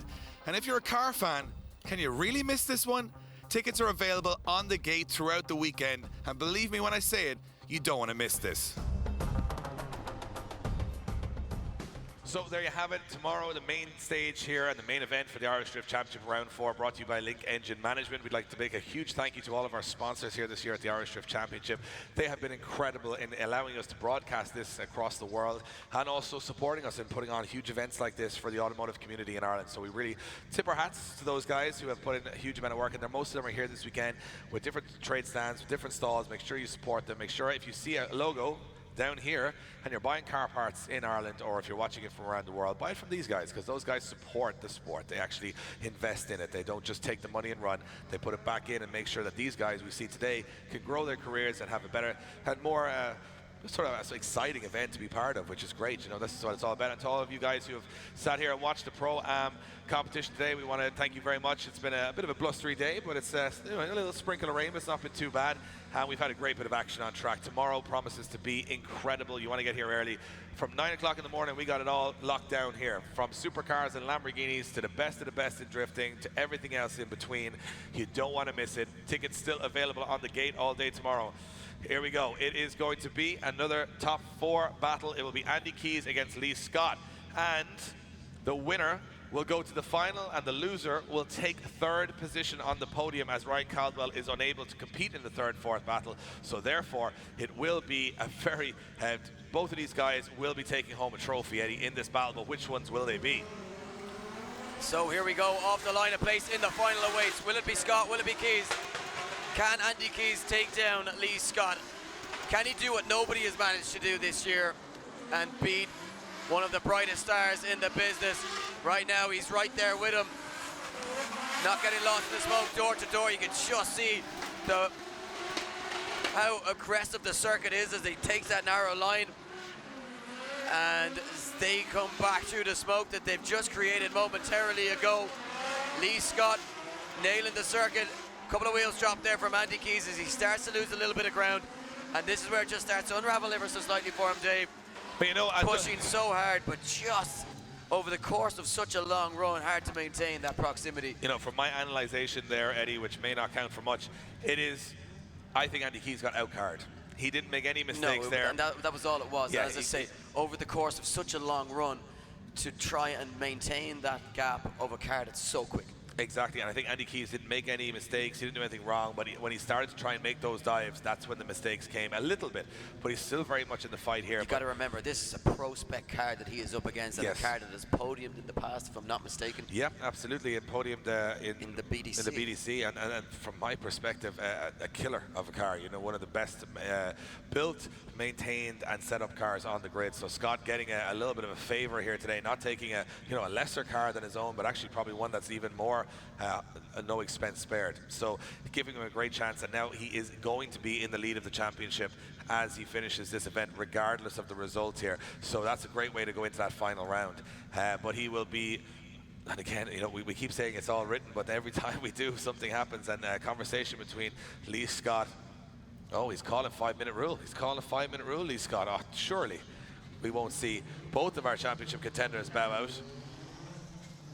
He's actually calling 5 minutes to cool the car Cool down. the car down, okay. Yeah, a clever move, especially when it's a borrowed car. Give him a wave there as he comes by the grandstand. Lee Scott cooling the car down here, saying he's just going to do a lap of the circuit, calling his 5 minute rule. And do you know what? It's something that we've seen him do throughout the day after some of his runs, is take that car just for a little bit of a spin around the track. But just yeah, to he's keep it actually cool. not allowed to do a cool down run in the current format. He's just has to use the 5 minute rule. So just to let you know, he has lost the championship point for cooling down the car. So it obviously was getting very, very hot. Not a risk he wanted to take.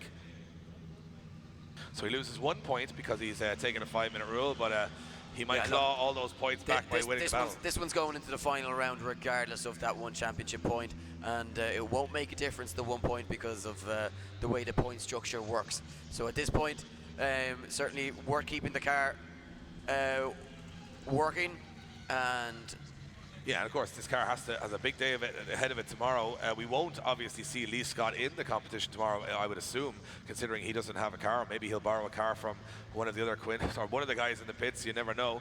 But he could be back out here tomorrow. A bit of a wave to the crowd. And he's signaling something on the radio to his team on the sidelines. So he's trying to cool the car down. He's on the radio. He's just shaking his head saying someone needs to answer him on the radio. I'm not sure what the problem is here. Maybe he's checking what temperatures the car should be at. Of course, not a car familiar to him, and he doesn't want to do what Ryan Caldwell did and lose an engine here, and then of course not hit. But also, if there is work to be done on this car, Dave, running out of time, is he going to turn around and come back to the start line? Yeah, he's actually out having a quick word with our scrutineer. Yeah, you actually see Kevin Quinn is at the fence there talking to Lee Scott. So this is a rare moment of drama. Our marshals, our scrutineers checking the car, not the mechanics. So this is allowed in that 5 minute rule. The 5 minute clock is ticking, and I'm not really sure exactly what's going on here. But we'll get as much information as we can as soon as we can. And it looks like he is going to pull back to the line. So Kevin Quinn saying, yeah, she's okay. Drive her on, lad. Yeah, and see if you can get to the top spot. And maybe the car could take home 2 podiums this weekend with 2 different drivers. That'd be some day at the races for That would be an impressive feat, all right. It would, and he's back in the mix here. He's got us. I mean, Andy Keys is still very much in the fight. Lee Scott is saying, can I take another cool down lap? And he is going to use all of that 5 minutes to do so. So he's saying he's not taking a chance on this car. And again, as I said, with Ryan Caldwell suffering terminal engine failure, you can understand Lee Scott's concern here, especially when he's in a car that's on his own. Yes, exactly. And, you know, with his own car causing problems, you don't want to have go home with a bill of repairing 2 cars. Absolutely, and of course that would certainly put him out of competition for the remainder of the season, you would imagine. And you see, when you're so close to the championship, you have to stay competing, because even if you've lost your own engine, you've got to take those risks, because you know you throw it all away otherwise. So he's going to have to either find a car for the last round now if his car isn't repairable, or repair his car. And I know they've already put an engine in that car this year, so it's a tough game at the top here, this drifting stuff, Eddie. And you know, we watch on as spectators, and it's very easy for us to say, oh yeah, whatever, but I mean the hassle and drama that you go through to build. I mean, there's guys there putting wheels and coilovers on a car and saying, you know, they built a car. These guys are building them from nut and bolts, from scratch. And it's very, very interesting for me to see Lee Scott have such respect for Kevin Quinn's car here and make sure that he uses the maximum amount of time to cool it down. And remember, it still has some more work to do in the final if he gets up against Dara Spencer. Dara Spencer's going, you never know. I'm telling you, Dave. Dara Spencer will be doing the lotto this evening, that is for sure. There'd be no point in him doing the lotto, because all his luck will have been, not that it's been luck that's got him here, mind you, but there's only so much luck you can have. Here we are, ready to go. Andy Keys, Lee Scott, the second half of this battle. Keys to lead them in. Scott right there with him, door to door. Look at this, Dave. A masterclass in chase driving from Lee Scott. He is all over Andy Keys as they transition back, switch it around and make the long pull up the hill. Oh, look at this. Barely an inch between them as they let off the power, slow the cars down, and then get straight back into it after that very tight hairpin section of the circuit. 2 clips to go. Andy Keys not putting a foot wrong once again, but door to door, side by side, wheel to wheel as they cross the line. A round of applause from the judges. Punchestown, show your respect, show your appreciation. Lee Scott, Andy Keys, One of them's going to the final, Dave. One of them's taking third step on the podium. And we're just about to find out who's it going to be. Yeah, Lee Scott may take 3 or 4 hours to get back up to the decision here with the car. He's, you know what, that car has probably done 15 miles of cooling today to make sure that it's okay. But he's got it right back for a score. Slide it left for Andy Keys, slide it right for Lee Scott. And the winner is Lee Scott. Lee Scott gets the win and goes to the final. Andy Keys will take third position on the podium. Not a bad consolation prize by any means there, Eddie. Meaning Lee Scott will put some fuel and tyres on that car, and he will go up against Dara Spencer. I think he should not have to put tyres on the car to make it a little bit more even with Dara Spencer here. Dara Spencer's on the same set of tyres he started the top 32 on. Probably started the campaign on. Yeah, I think this is going to be interesting. We got Dara Spencer fans here. Yeah, we got some Dara Spencer fans. We got some Lee Scott fans. I think they're the same fans, Eddie. They're on the fence. They're on the fence. Well, you see, I think if you're a Lee Scott fan, you still want Dara Spencer to beat him, because what a story that would be for Punchestown. Do you remember that time that guy in that brightly coloured BMW with no horsepower came along and you know beat what else? everybody? You wanted there to be as small a gap going into that final round as possible between Caldwell and Lee Scott also. Yeah, well, I mean, look, whatever way it works out for Scott, it's still very doable for Ryan Caldwell. He's in 4th position today. He's not going, I think it's like maybe 20 points in it. I mean, it can happen either way. Let's remember though, Dave, in Ireland and England, Lee Scott undefeated this season. I know he's bowed out early in competition, but never to anything other than mechanical difficulties. Yeah. Nobody has outdriven him this year. That's a very good point, Eddie, because I mean, we had him. He had a wheel come off in Mondello, which obviously wasn't his fault, but he hasn't actually lost a battle just on his own, which is so very, a testament to Dwayne McKeever there and him. Those guys so consistent throughout the whole season. But tomorrow, I mean, everything can happen. Dwayne McKeever comes in here. He's won 6 events in a row. If he wins another 4, he will go a full season undefeated and take home. Check this out, across Ireland and the UK. Could he win another 5? He could. But he would take home, if he did, this is just to let you know, a full Brian James trailer worth roughly around about all in about 10,000 euros. So he would take home, Dwayne McKeever, in Ireland and England this year, 50,000 euro from drifting this year. And they say it's a poor man's game. Yeah, you're a poor man after it.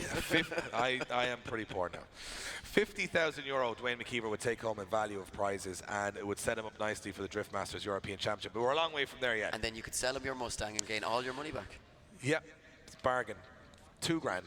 There you are. Yep, and then, but again, it's a case of saying that Dwayne McKeever, could he do that? I mean, that would be the highest prize pot in the history of European drifting. But you know what, Dave, right now I don't see anybody stopping him.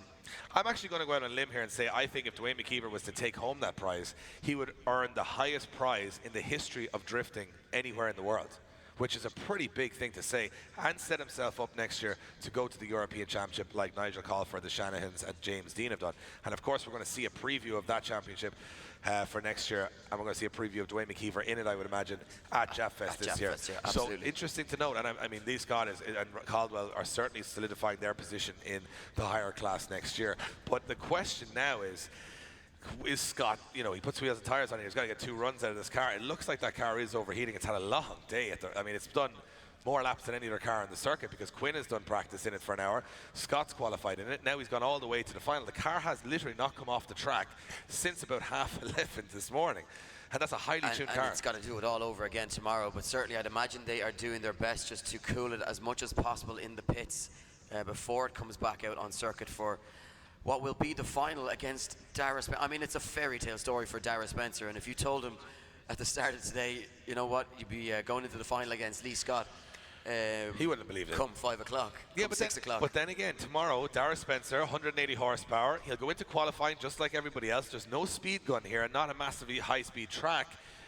It's a sort of a fluidity track, and Dara Spencer's line is fantastic. So we could see him go straight through to a top 16 in 180 horsepower. And he's put down a lot of laps on this circuit now at this point, and a lot of competitive runs as well. So he will be in the mix. He'll be feeling in the groove. And the confidence of a podium does a thing to a man. For sure. I think he's definitely... Look, there's no guarantee. That pro class is very hotly contested. Yeah.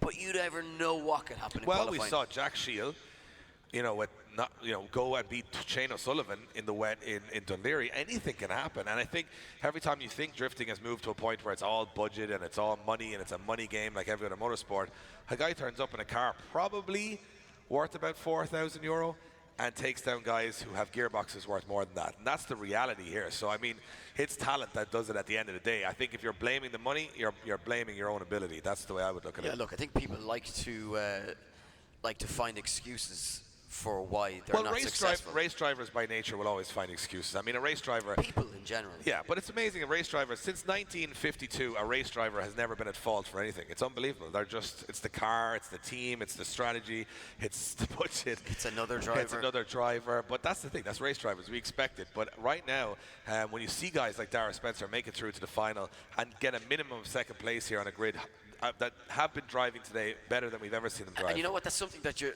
almost forgot about. It's a minimum of second place now. Yes. He is taking home at least that second place prize, and he has the prize of tomorrow. I mean, it's phenomenal. And very much looking forward to tomorrow. It's been so good being back at this Punchestown circuit, and this is it's been a long time coming back around. My first time ever seeing drifting was at this very venue, and to come back here and commentate on one of the most exciting rounds of. So Dara Spencer, we're hearing coming to the line, and I bet a lot of adrenaline running through his veins at the moment. Just to note, right? I was looking through my notes because I was about to make a statement, and I was like, "Oh, don't make the statement, Dave, because you'll be wrong." But I was right. He's in a 323 BMW. He's not even in a 325 or a 328 or an M3 or anything. He's in a 323 BMW. That's what. And they both bought the same race suit. Yeah. I mean, they're teammates. They look like teammates. Team BMW. They've both got lovely smiles. Did they Photoshop Lee Scott's head onto Dara Spencer, or onto his suit? I'm not sure what's happened there, but they both got the same race suit. They definitely don't have the same machinery in the final here. But no, certainly not. He's in a 323 BMW with 180 horsepower, and he's coming at least second in the Pro-Am class. And he's about to beat Lee Scott. And he's definitely going to beat Lee Scott. I'm telling you. If it's just going to happen. If Lee Scott spends enough time in that pits, it'll rain or something here in the meantime. And that's the way the story of the day has gone.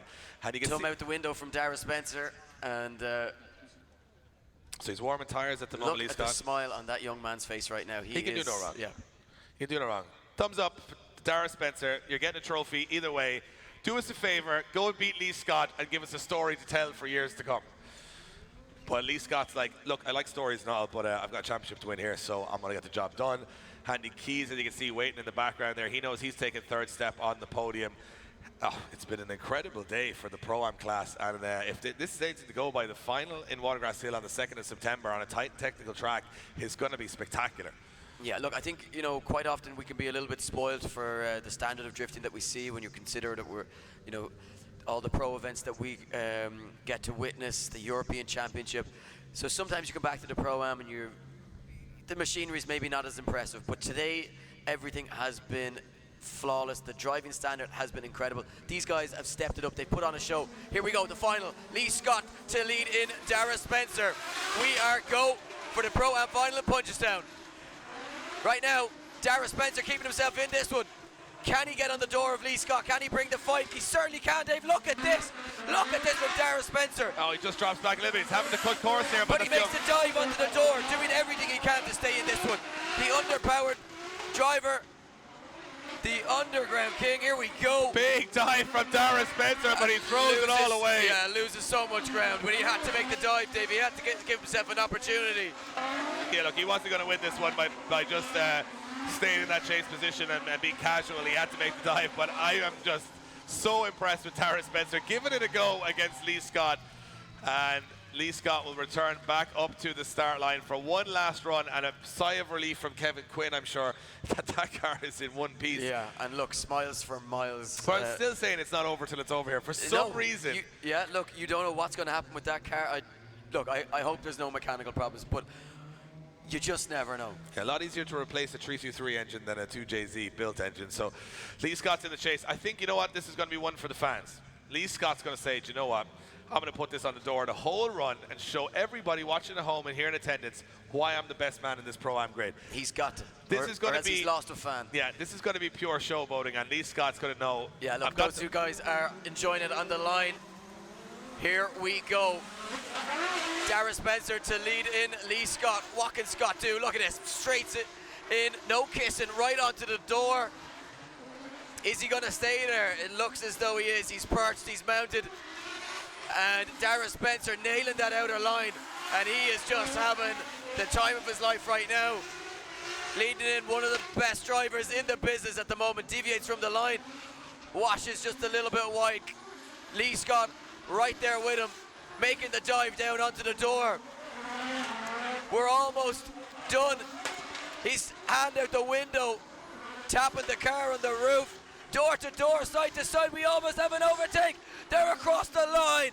Punchestown, make some noise for your finalists. Dara Spencer and Lee Scott. Oh, we are going to the podium, Eddie, and you're going to head down there and announce who's taking third, second. We know third is going to be Andy Keys, but we'll wrap it up with, and guys, stay around and celebrate with these guys. And I think the man that really deserves some ovation here is Dara Spencer. He's had, what an amazing day he's had. Give him a round of applause. What a hero on track today. And Eddie, you're heading down there, and we're going to basically be back in a couple of moments' time with the podium here in Punchestown. Remember, tomorrow it's Main Stage Sunday, the biggest automotive event of the year in Ireland, with over 400 cars on display, on show from all course. So we are going to send Eddie Power down to the grid. And you know what?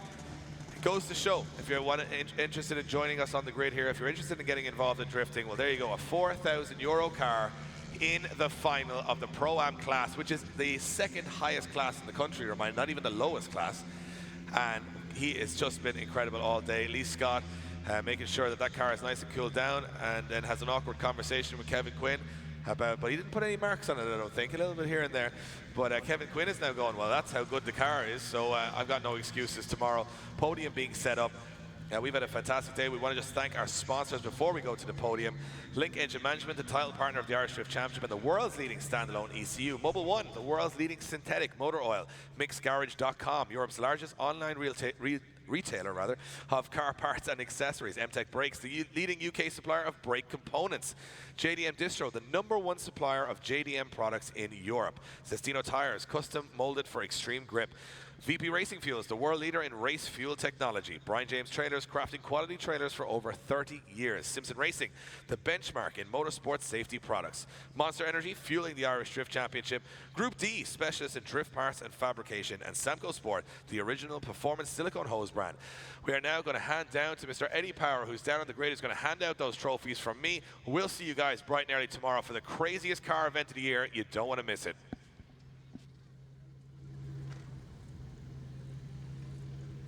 About to announce our top 3 finishers. What an event it has been, and before we do announce our podium, please give a big round of applause to all of your drivers in the Pro-Am competition, and of course your final 4 finishers as well. These guys have battled it out tooth and nail all the way today, and they are very deserved of their positions. They'll be joining us all tomorrow in the main event in the Pro competition, but right now we've got to announce first, second, third and fourth. In fourth position, very unfortunate after suffering some mechanical issues, give a round of applause to Ryan Caldwell. Meaning an automatic third place went to a man who drove the wheels off his car today. In third position, it's Andy Keys.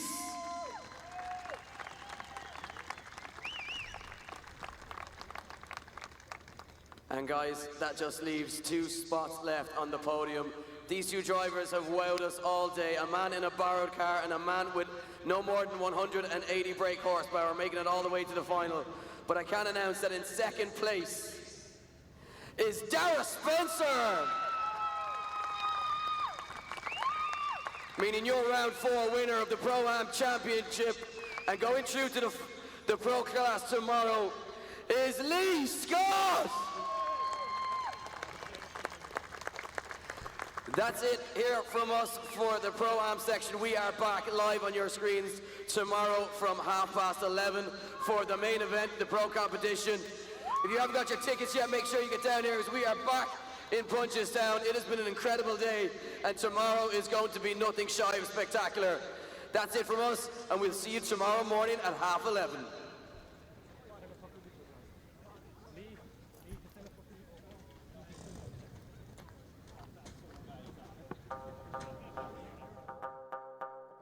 We are counting down to the automotive event of the year in Ireland, the Irish Motor Festival here in Punchestown Racecourse. It's going to be one of the most incredible action-packed weekends for any car fan from across the country. So let's check out what this event has to offer. If your car tastes lean more towards the rare and exotic, well, the Prestige Car Hall is the place for you this weekend at the Irish Motor Festival. Lamborghinis, Ferraris, McLarens, private collections, cars that haven't really seen the outside of a garage in a long time, well, they're all going to be here for your enjoyment. This certainly will be a room with a view.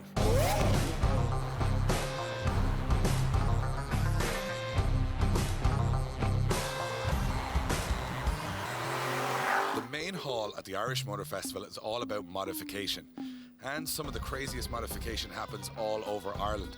There's no real theme here, it's just crazy modified metal.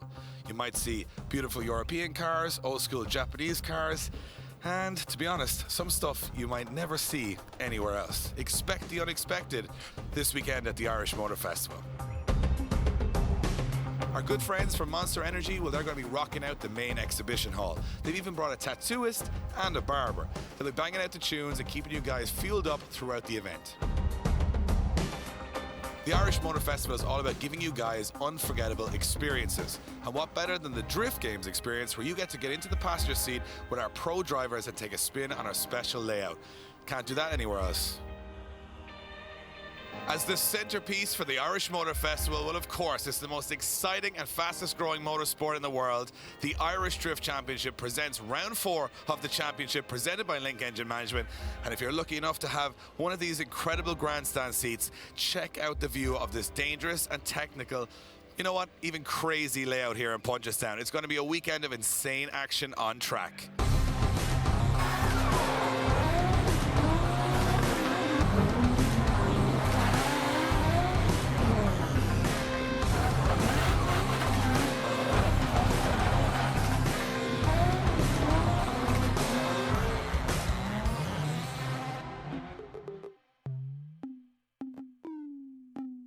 So there you have it, an incredible action-packed weekend ahead. And if you're a car fan, can you really miss this one? Tickets are available on the gate throughout the weekend, and believe me when I say it, you don't want to miss this.